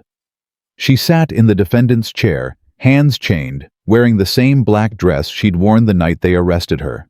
Her hair had come loose from its pins, gray showing at the roots. She looked older, smaller, but her eyes were still sharp, still dangerous. "Mrs. Whitfield." Judge Sterling's voice was ice. "You stand accused of murder conspiracy to commit murder fraud and attempted kidnapping. How do you plead?" Clara's lawyer, a nervous man from Denver named Hadley, stood quickly. "Not guilty, Your Honor. My client maintains that all charges are based on the unreliable testimony of traumatized children and I ask the defendant." Hadley fell silent. Clara rose slowly. Even in chains, she carried herself like a queen. "Not guilty." Her voice rang clear. "I've done nothing but try to care for my late brother-in-law's orphaned children. The accusations against me are lies spread by a man who wanted my land and couldn't have it." She looked directly at Ezra. "He seduced those children, filled their heads with stories, made them believe I was a monster so he could steal what was rightfully mine." Ezra felt Sam tense beside him. He put a hand on the boy's shoulder. "Easy," he murmured. "She's desperate. Desperate people say desperate things." "But she's lying," Sam whispered back. "Everyone knows she's lying. That's what this trial is for, to prove it." The prosecution called its first witness, Deputy Virgil Cross. He walked to the stand slowly, his arm still in a sling, face pale from weeks of recovery. But his voice was steady when he took the oath. "Deputy Cross." The prosecutor, a stern-faced woman named Margaret Hayes, who'd come all the way from the territorial capital, approached the stand. "Please tell the court what you discovered during your investigation." Cross took a breath. "I found payment records linking Clara Whitfield to Jonas Drake, a man posing as a U.S. Marshal. The payment started 3 years ago, around the same time ranchers in this valley began having trouble with their wells." "What kind of trouble?" "Water going bad, cattle getting sick, crops failing." Cross looked at Clara. "Someone was poisoning the wells, making the land worthless so Mrs. Whitfield could buy it cheap." "Objection." Hadley was on his feet. "This is speculation. The deputy has no proof that—" "I have proof." Cross reached into his coat and pulled out a small glass vial. "Arsenic. Found in the well at the Henderson Ranch 3 days after Mrs. Whitfield made her first offer to buy their land. I had it tested in Denver. Same compound that was used to poison 6 other wells in this valley over the past 3 years." The courtroom erupted. Judge Sterling banged his gavel. "Order! There will be order in this court." Clara's face had gone white. For the first time, something like fear flickered in her eyes. "Continue, Deputy," Judge Sterling said. "I also found hotel records placing Jonas Drake in Bitter Creek the day before Elijah Crawford died. Drake claimed to be in Denver at the time. He lied. And where is Mr. Drake now? In federal custody. He's agreed to testify against Mrs. Whitfield in exchange for a reduced sentence. The murmuring started again. Ezra felt Eliza squeeze his arm. He's going to tell, she whispered. The man with the scar is going to tell the truth. Looks like it. Is that good? It's very good. The prosecution called witness after witness. Mrs. Eugenia Boone testified about her husband's journals, the years of payments, the documents he'd signed to cover Clara's crimes. Her voice shook, but she didn't back down. Tom Wheeler testified about pressure Clara had put on him to sell his livery. How her men had threatened his family. How he'd been too scared to speak until now. Ruth Ann Holloway testified about the night Clara's men attacked her boarding house. The bruises had faded, but her anger hadn't. Father O'Brien testified about Eleanor Crawford's will, the documents that had been destroyed, the church records that confirmed the Crawford children were never meant to be in Clara's custody. And then finally, they called Eliza. The courtroom went silent as the small girl walked to the witness stand. She looked impossibly tiny next to the massive wooden box, her feet dangling above the floor when she sat down. Miss Crawford? Margaret Hayes approached gently. I know this is difficult, but can you tell the court what you saw the day your father died? Eliza looked at Ezra. He nodded. I was in the wagon. She began, her voice small but clear. Papa told me to stay there while he talked to Aunt Clara. I could hear them arguing. Papa was mad. He said he'd never sign over the water rights. He said they belonged to us, to his children. And then Aunt Clara started crying. She said she was sorry, she didn't mean to pressure him, she just wanted to help. Eliza's face twisted. But she was lying. I could tell because her eyes were hard, even when her voice was soft. What happened next? The man came, the one with the scar, Mr. Drake. He came up behind Papa while Aunt Clara was talking. Eliza's voice dropped. Papa didn't see him, and then they pushed him. Both of them. Aunt Clara grabbed his arm. Mr. Drake pushed. Papa went over the edge. Tears were streaming down Eliza's face now, but she didn't stop. I wanted to scream, but I was so scared. I just hid. And then Mr. Drake climbed down the cliff and came back up and said, "It's done." And Aunt Clara said, "Good. Now we just need to handle the children." The courtroom was completely silent. What did you understand that to mean? She was going to kill us too. Eliza's voice cracked. All of us. Me and Sam and Tommy and Hannah and Joseph. She was going to make us disappear like Papa. Clara shot to her feet. She's lying. I never said that. I never... Sit down, Mrs. Whitfield. Judge Sterling's voice cracked like a whip. She's a child. Children lie. They make things up. I said sit down. Clara's lawyer pulled her back into her seat. She was shaking now, all pretense of composure gone. Miss Crawford. Margaret Hayes turned back to Eliza. Is there anything else you'd like to tell the court? Eliza wiped her eyes.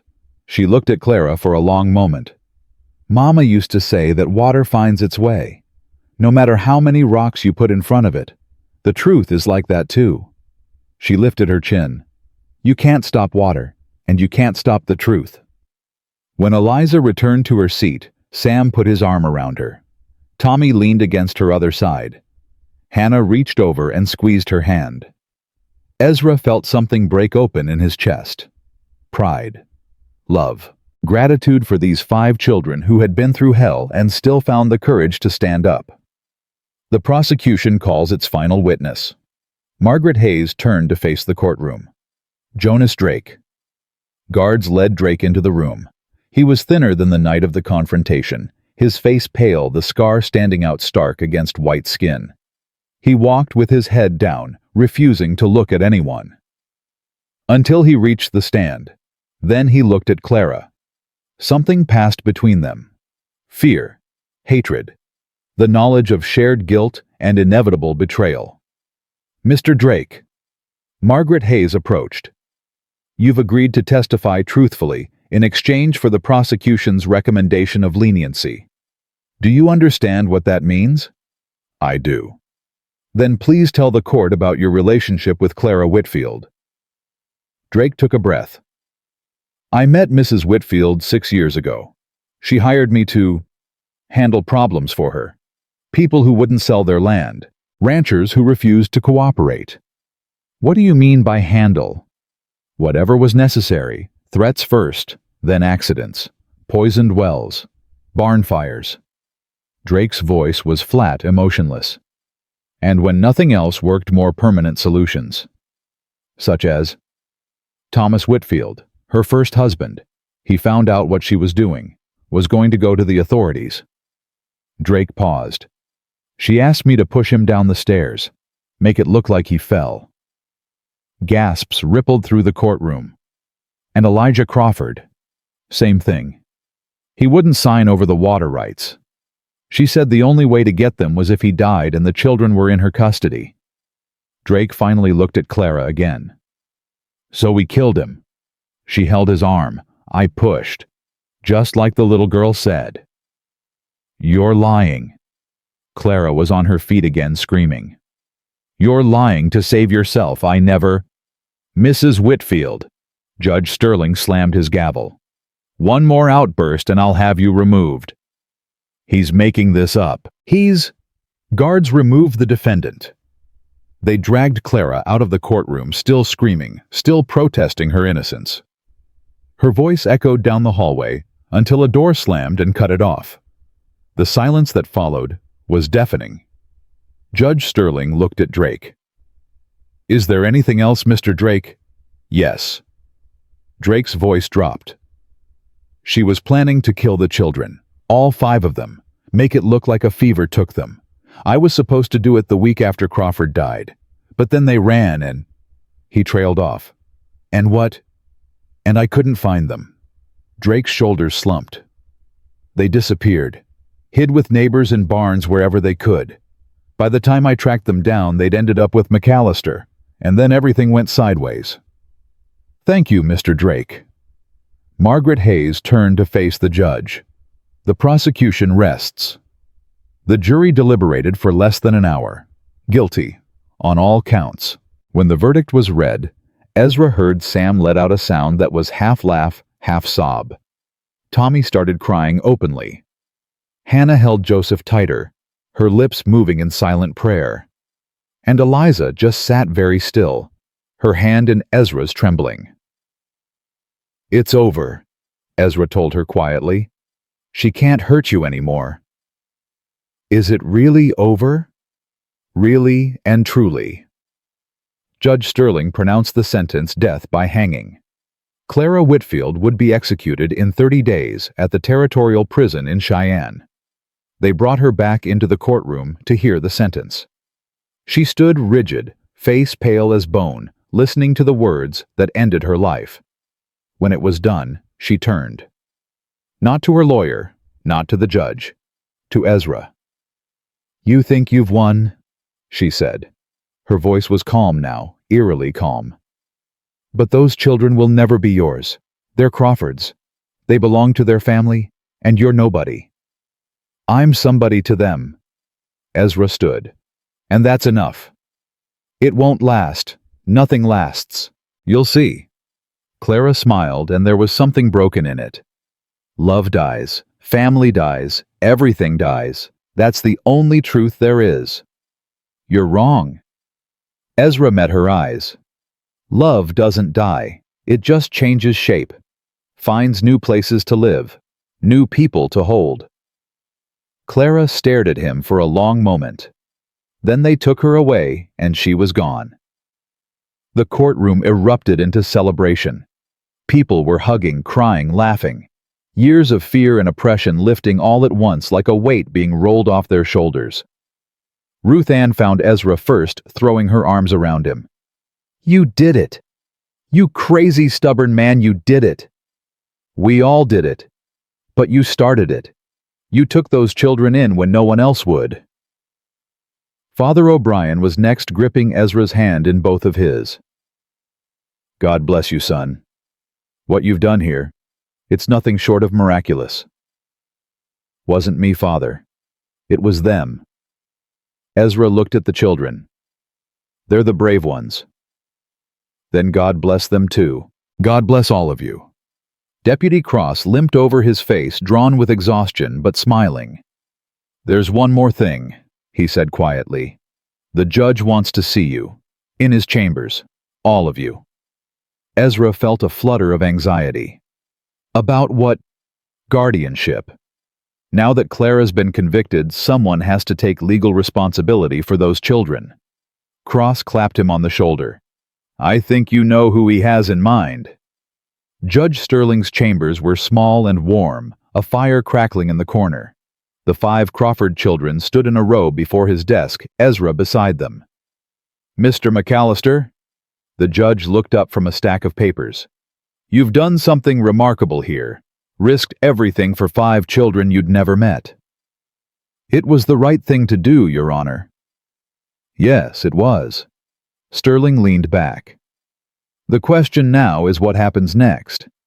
These children need a legal guardian, someone to care for them, raise them, give them a home. I understand. Eleanor Crawford's will named Father O'Brien as their guardian in the event of their father's death. But Father O'Brien is a circuit preacher. He can't provide the stable home these children need. Ezra nodded slowly. His heart was hammering. However, Sterling's eyes moved to the children, then back to Ezra. Father O'Brien has submitted a formal request to transfer guardianship to you. He believes, and I concur, that you're the best person to raise these children. Sam grabbed Ezra's hand. Ezra couldn't breathe. There are, of course, formalities. Sterling shuffled papers. Background checks, property assessments, the usual bureaucratic nonsense. But given the circumstances, given what you've already done for these children, I see no reason to delay. He pulled out a document and dipped his pen in ink.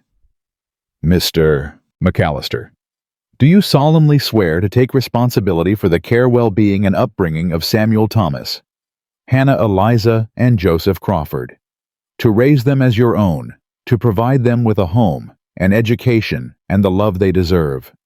I do. The words came out rough. I swear it. Then by the authority vested in me by the territory of Wyoming, I hereby grant you full legal guardianship of the Crawford children. He signed the document with a flourish. Congratulations, Mr. McAllister, you're a father. For a moment, nobody moved. Then Eliza threw herself at Ezra, wrapping her arms around his waist. Papa Ezra, she said. I knew it. I knew you'd be our papa. The others followed. Sam trying to stay composed, but failing, tears streaming down his face. Tommy sobbing openly. Hannah silent as always, but holding on tight. Even Joseph seemed to sense what was happening, his small fist grabbing at Ezra's shirt.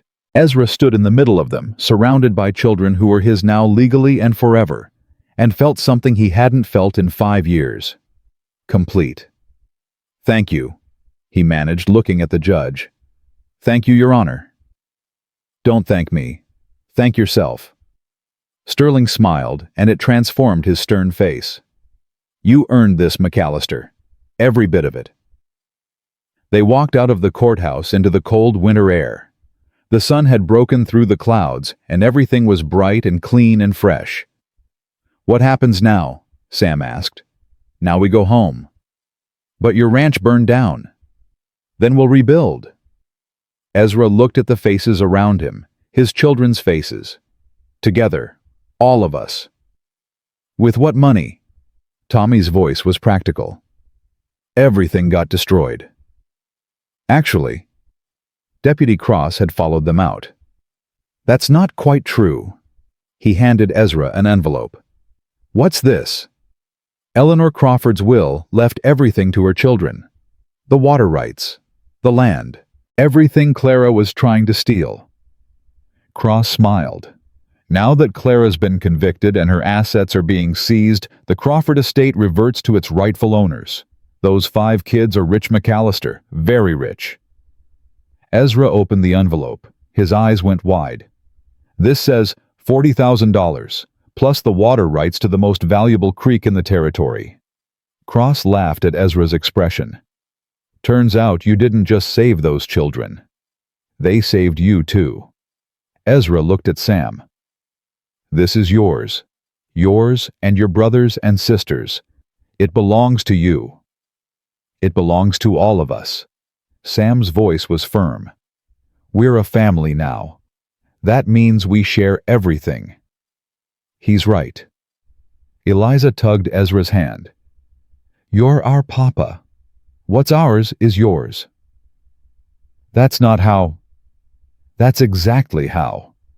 Sam cut him off. You lost your ranch for us. You lost everything. Now we're going to build it back. Together. Like you said. Ezra didn't know what to say. His throat was too tight for words. Come on. Eliza started pulling him down the courthouse steps. We've got a lot of work to do. Work. Building our home. Teaching Tommy to break ice. Learning to rope cattle. She grinned up at him. And maybe getting Hannah to talk again. I bet she will now that Aunt Clara's gone. As if hearing her name, Hannah looked up. Her eyes met Ezra's. And slowly, carefully, like someone remembering how to do something they'd forgotten, she smiled. Papa, she said. It was barely a whisper. Hoarse from months of silence. But it was the most beautiful sound Ezra had ever heard. Yeah. He pulled her close, all 5 of them, his children, his family. That's right. Papa's here. The crowd had gathered outside the courthouse, people who'd been too scared to speak now celebrating their freedom. Ruth Ann was there. Father O'Brien, Tom Wheeler, Sarah Chin, Deputy Cross, all of them, standing together, like a community should. Mr. McAllister, Ruth Ann called.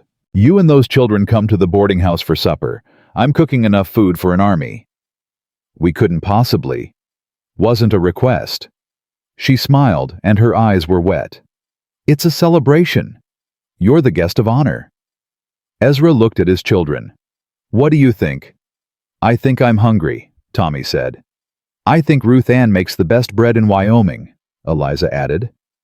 I think we should go, Sam finished. Together. So they went. All 6 of them.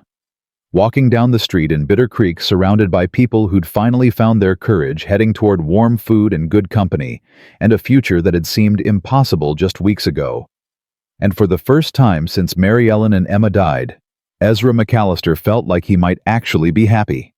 The thought didn't scare him anymore. It felt like coming home. Spring came slowly to Wyoming territory that year. The snow melted in patches, revealing brown earth beneath. The creek that ran through the Crawford land began to flow again, clear and clean and free. Ezra stood at the edge of the new foundation, watching his children work. Sam and Tommy were hauling lumber. Hannah sat nearby with Joseph in her lap, her lips moving as she counted the boards. And Eliza was everywhere at once, directing traffic like a tiny general. No, Tommy, that one goes over there. Sam, you're stacking them wrong.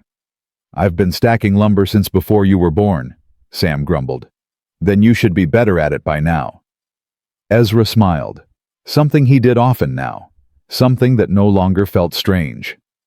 Papa Ezra. Eliza ran over her face, flushed with excitement.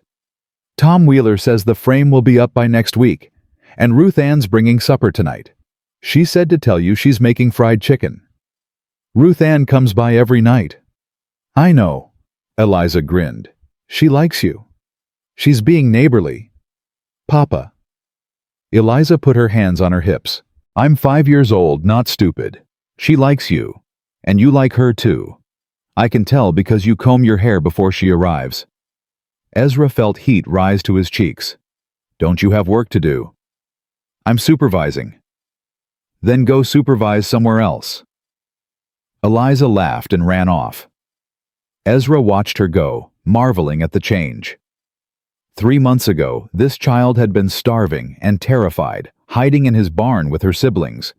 Now she was bossing around grown men and teasing him about his romantic life. Children were resilient. More resilient than adults gave them credit for. She's not wrong, you know. Ezra turned. Ruth Ann stood behind him, basket over her arm, smile on her face. About what? About me liking you. She stepped closer. And about you combing your hair. I always comb my hair. Ezra McAllister. You went 3 years without visiting a barber. Don't tell me you always comb your hair. He couldn't argue with that. Ruth Ann. Before you say anything. She held up a hand. I know you're still grieving Mary Ellen. I know you think it's too soon. And maybe it is. She set down her basket. But I'm not going anywhere. I've waited 15 years for something good to happen in this valley. I can wait a little longer for you. Ezra didn't know what to say. Words had never been his strong suit. So instead, he reached out and took her hand. Ruth Ann's eyes went wide. Is that... It's a start, he said quietly. If you're willing to be patient with a broken-down rancher and 5 children who aren't his. They are yours. Her voice was fierce. Blood doesn't make family, Ezra. Love does. And those children love you more than anything in this world. I love them too. I know. She squeezed his hand. That's why I like you. They stood there for a moment, hands intertwined, watching the children work. Sam had given up arguing with Eliza and was stacking lumber where she pointed. Tommy was showing Hannah how to hold a hammer. Joseph had fallen asleep in the spring sunshine. It looked like a family. It felt like a home. Papa Ezra. Tommy's voice cut through the moment. Someone's coming. Ezra released Ruth Ann's hand and turned. A rider was approaching from the direction of town, moving fast. As he got closer, Ezra recognized him. Deputy Cross. His stomach tightened. Cross only rode hard when there was trouble. What is it? Ezra called as the deputy reined in. It's Clara. Cross was breathing hard, his face grim. She's dead. The world went still. Dead. The execution isn't for another 2 weeks. Wasn't an execution. Cross dismounted. She hung herself in her cell last night. Left a note. He pulled a folded paper from his coat and handed it to Ezra. The handwriting was elegant, precise, the penmanship of a woman who'd been educated above her station. Ezra read it slowly. To those I leave behind, I regret nothing. I built an empire from nothing, and if it had to fall, I chose how it ended. The Crawford brats may have won, but they'll never have peace. I've made sure of that. The truth about their mother is buried with me. Burn in hell, all of you. Clara Whitfield. Ezra read it again, then a third time. The truth about their mother. He looked at Cross. What does that mean? I don't know. But knowing Clara, it's either a lie designed to torment those children or there's something we don't know. Sam had appeared beside them, his face pale. What truth about Mama? Sam. I heard what he said. What truth? What doesn't she want us to know? Ezra looked at Cross. The deputy shook his head. I've been through Clara's papers. Everything that wasn't destroyed in the seizure. There's nothing about Eleanor Crawford. Nothing that would... Wait. Ruth Ann stepped forward. Did you check the church records? Clara stayed at Father O'Brien's parish for a time before she married Thomas Whitfield. She might have... confessed something.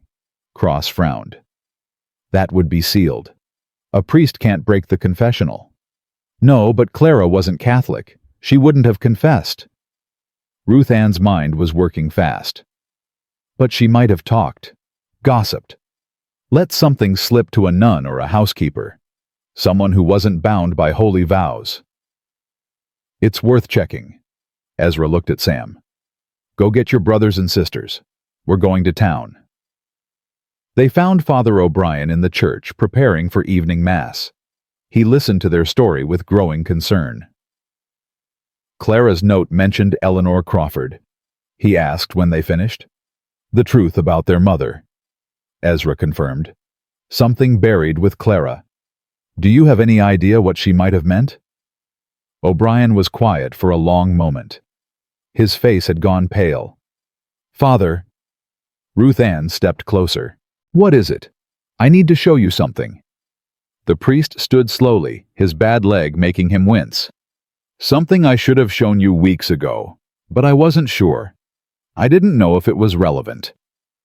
He led them to a small room at the back of the church, a storage room filled with old hymnals and dusty vestments. From a locked cabinet he pulled a wooden box. This belonged to Eleanor Crawford. She gave it to me the day before she died, asked me to keep it safe until her children were old enough to understand. What's in it? Sam asked. I don't know. She asked me never to open it. Said only her children should see what was inside. He handed the box to Sam. The boy held it like it might explode. His hands were trembling. Sam? Ezra put a hand on his shoulder. You don't have to open it now. You can wait. Take your time. No. Sam's voice was steady despite the shaking. Whatever's in here we need to know. All of us. Together. He lifted the lid. Inside was a bundle of letters tied with blue ribbon, and beneath them a single photograph. Sam pulled out the photograph first. His face went white. What is it? Eliza pressed close, trying to see. Sam, what? He turned the photograph so they could all see. A young woman, beautiful with dark hair and sad eyes, holding a baby. And standing beside her, one hand on her shoulder, was a man with a scarred face. Jonas Drake. That's impossible, Ezra breathed. That's... Read the letters. O'Brien's voice was heavy. I think they'll explain. Sam untied the ribbon with trembling fingers. He unfolded the first letter and began to read aloud. My dearest Eleanor, I know you can never forgive what I've done. I know I've failed you in every way a man can fail a woman. But I need you to know the truth before it's too late. The children aren't Elijah's, they're mine. All 5 of them. I'm their father, not him. I'm sorry. I'm so sorry. J.D. The church went completely silent. No. Sam's voice cracked. No, that's not true. Papa was our father. Elijah Crawford was... Sam. Ezra's hand tightened on his shoulder. Keep reading. Sam picked up the next letter. His voice shook as he read. Eleanor, my love, I've made arrangements to come for you and the children. We'll go west, start over somewhere no one knows us. But Clara has found out. She's threatening to expose everything unless I help her with her schemes. I don't know what to do. I'm afraid of what she might do to you if I refuse. Wait for me. I'll find a way. J.D. And the next. Eleanor. Clara knows about the children. She's using it to control me. Says if I don't do what she wants, she'll tell Elijah the truth. He'd kill me. He'd probably kill you too. And the children would be orphaned or worse. I have no choice. I have to help her. But I'll find a way out. I promise. J.D. And the last. My darling, if you're reading this, I'm probably dead. Clara doesn't let people walk away. But I need you to know everything I did. I did for you and the children. I never stopped loving you. I never stopped wanting to be a real father to them. Tell them about me someday. Tell them their real father loved them. Even if he was a coward and a fool. Jonas. The letters fell from Sam's hands. He was our father. Tommy's voice was barely a whisper. The man with the scar. The man who helped kill. Who helped kill? Elijah Crawford, Ezra finished. Jonas Drake helped murder the man who raised you. But Elijah wasn't... Sam couldn't finish the sentence. He raised you. Ruth Ann knelt beside him. He loved you. He gave you his name, his home, his life. Blood doesn't make a father, Sam. Love does. But Jonas Drake was a weak man who made terrible choices. Father O'Brien's voice was gentle. He loved your mother, that's clear from the letters. But he wasn't brave enough to stand up to Clara. Wasn't strong enough to choose right over easy. He killed Papa. Eliza's voice was flat. The man who was really our Papa. The one who raised us. Yes. Then I don't care who made us. Eliza's small fists clenched. Elijah Crawford was our father, the only one that matters. Sam looked at her, then at Tommy, at Hannah, who was clutching Joseph, her face wet with silent tears. She's right. His voice steadied. Elijah Crawford was our father. Jonas Drake was just the man who helped create us. That doesn't make him family. He gathered the letters and put them back in the box. What should we do with these? He asked Ezra. Ezra considered. That's not my choice to make. They're your letters. Your history. You decide. Sam looked at his siblings. Something passed between them, some silent communication that Ezra couldn't read. Then Sam walked to the small stove in the corner of the church. Wait. O'Brien stepped forward. Are you sure those letters are the only proof of... I know what they're proof of. Sam's voice was calm. They're proof that a coward betrayed our mother and helped murder our father. They're proof that blood doesn't mean anything. He opened the stove door. And they're proof that Clara Whitfield wanted to hurt us even from the grave. He threw the letters into the fire. They caught immediately, flames consuming the paper, the words, the truth that Clara had hoped would poison them. The man who raised us was Elijah Crawford, Sam said, watching the letters burn. The man who's raising us now is Ezra McAllister. Those are our fathers, the only ones we'll ever need. Tommy moved to stand beside him. Then Eliza. Then Hannah, still carrying Joseph. 5 children standing together watching the past burn away. Ezra felt Ruth Ann's hand slip into his. They're going to be all right, she whispered. Yes. He squeezed her hand. They are. 2 months later, the new house stood tall against the Wyoming sky, bigger than the old one, stronger, built with lumber donated by half the town and labor provided by people who'd been too scared to help before Clara fell. Ezra stood on the porch watching the sunset paint the mountains gold and red. Inside, he could hear the children arguing about who got the biggest bedroom. I'm the oldest, Sam's voice. I need space for my drawings. Tommy. Joseph and I need the one near the kitchen. He gets hungry at night. Hannah. Speaking in full sentences now, arguing with her siblings like any normal child. Papa Ezra! Eliza burst through the door. Tell them I should get the room with the window seat. I'm the one who noticed it first. You noticed everything first because you run ahead of everyone else. Exactly. That should be rewarded. Ezra laughed. It felt natural now. Normal. Why don't you share it, you and Hannah and Joseph in the big room? Sam and Tommy in the other. Share? Eliza looked horrified. With a baby. Joseph's your brother. He smells. All babies smell. You probably smelled too when you were his age. I did not. Eliza drew herself up with great dignity. I was a perfect baby. Mama said so. Your mama thought you all were perfect? We are. She disappeared back inside, already shouting about the new room arrangements. Ezra shook his head and turned back to the sunset.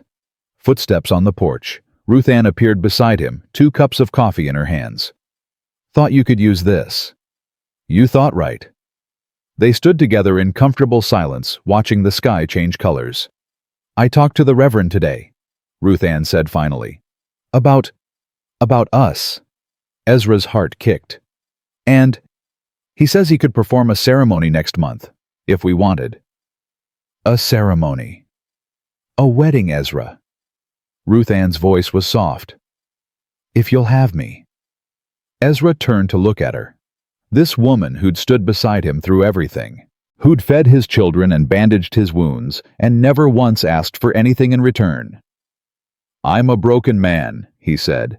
I've got 5 children who aren't mine by blood, a ranch that's still more dream than reality, and enough ghosts to fill a cemetery. I know. I'll never stop loving Mary Ellen. She'll always be part of me. I know that too. And I'm not good at talking about feelings, or showing them. Or, Ezra, Ruth Ann set down her coffee cup. I'm not asking you to be perfect. I'm asking you to be mine, whatever that means. However that looks. She took his hand. I've waited a long time for something good. I'm tired of waiting. Ezra looked at her gray hair escaping its pins, at her hands rough from work, at her eyes bright with hope and fear and something that looked a lot like love. Next month, he said. Next month. The children will want to be part of it. I'd be offended if they weren't. Eliza will try to run the whole thing. She'll do a better job than most grown adults. Ezra smiled. Then he leaned forward and kissed her. It was gentle, brief, but it felt like a promise. Next month, he said again. Next month. The wedding was simple. Father O'Brien officiated. The whole town came. Ezra wore his only good suit, the one he'd worn to Mary Ellen's funeral 5 years ago. Ruth Ann wore a blue dress that brought out her eyes, and the children stood in a row at the front of the church, scrubbed clean and dressed in their finest. Do you, Ezra McAllister, take this woman to be your wife? I do. Do you, Ruth Ann Holloway, take this man to be your husband? I do. Then by the power vested in me, I pronounce you husband and wife. The church erupted in cheers. Sam was grinning. Tommy was crying. Hannah was bouncing Joseph on her hip. And Eliza was already pushing through the crowd, shouting about the reception. Ezra kissed his new wife. His children gathered around them. And for the first time in longer than he could remember, he felt whole. Not healed. Healing maybe, but whole. Later that night, after the celebration had ended and the children were in bed, Ezra walked out to the small grove behind the house. 2 graves rested there under the oak tree. He'd moved Mary Ellen and Emma here after the new house was built. They belonged on this land, near this family. We got married today, he said quietly, kneeling between the markers. Her name's Ruth Ann. I think you'd like her, Mary Ellen. She's stubborn and kind, and she doesn't put up with my nonsense. The wind sighed through the oak leaves. And the children. You'd love them. Sam's growing into a fine young man. Tommy's got an artist's soul. Hannah's learning to trust again.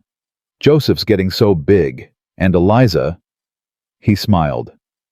Eliza reminds me of you sometimes. The way she fights for what she believes in.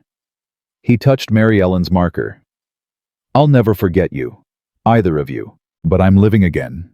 Finally. And I hope, that's what you'd want. Footsteps behind him.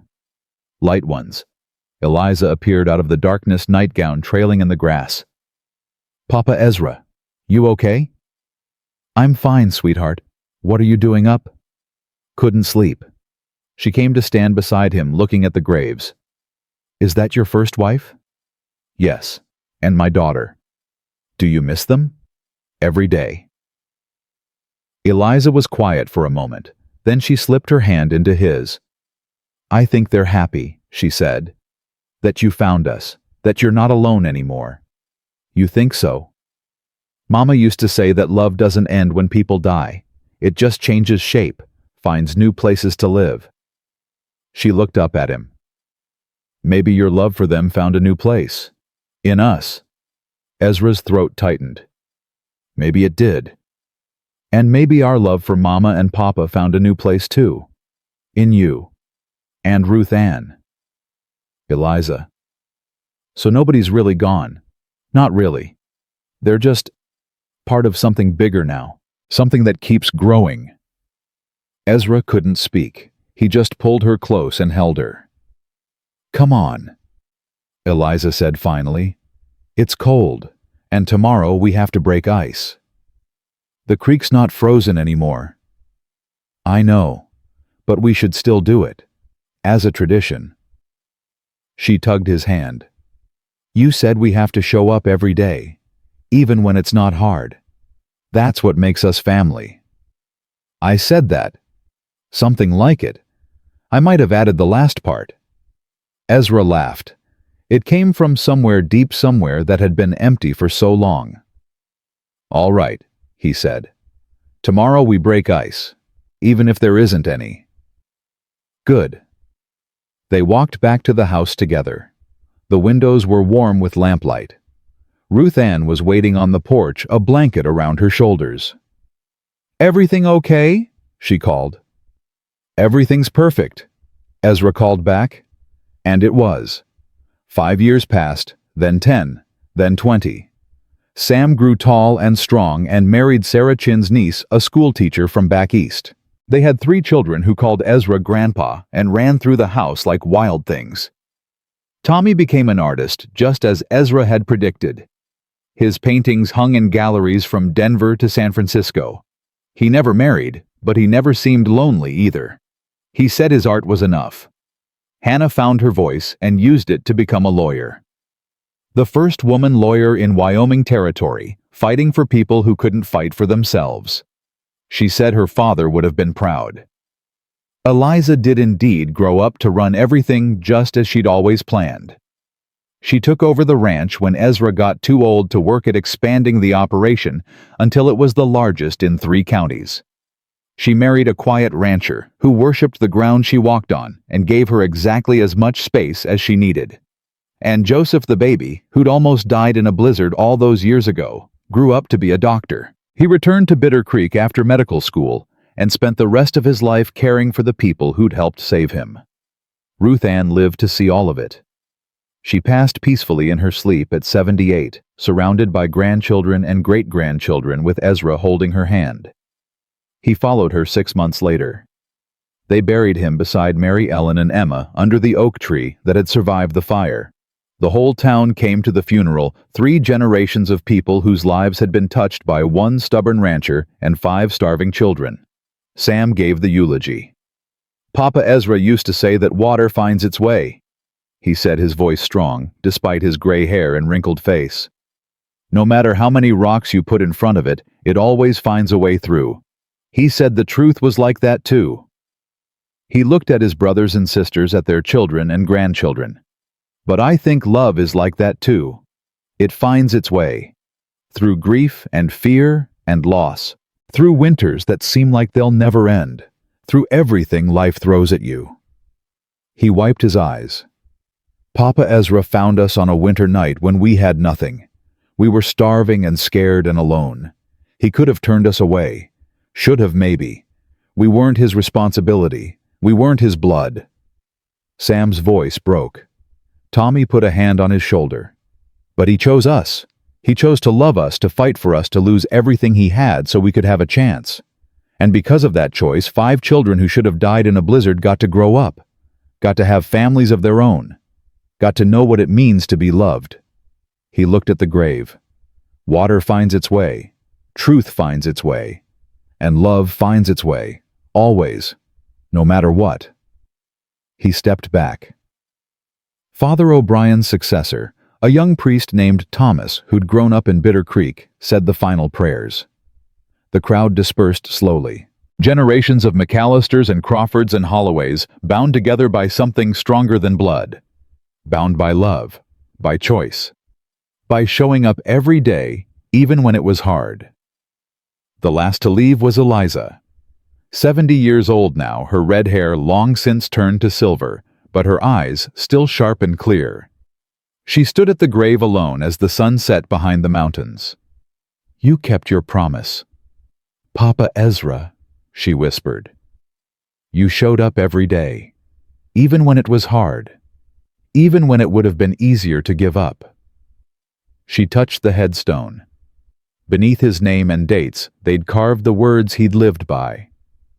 "Water finds its way. So does love." Eliza smiled through her tears. "So does family," she added. Then she turned and walked away, leaving the graves quiet under the old oak tree. Behind her, the creek ran clear and cold through the valley. The same creek her family had fought and died for. The same creek that had brought a broken rancher and 5 orphaned children together on a winter night that changed everything. The water never stopped, never gave up, never stopped finding its way. And neither did they.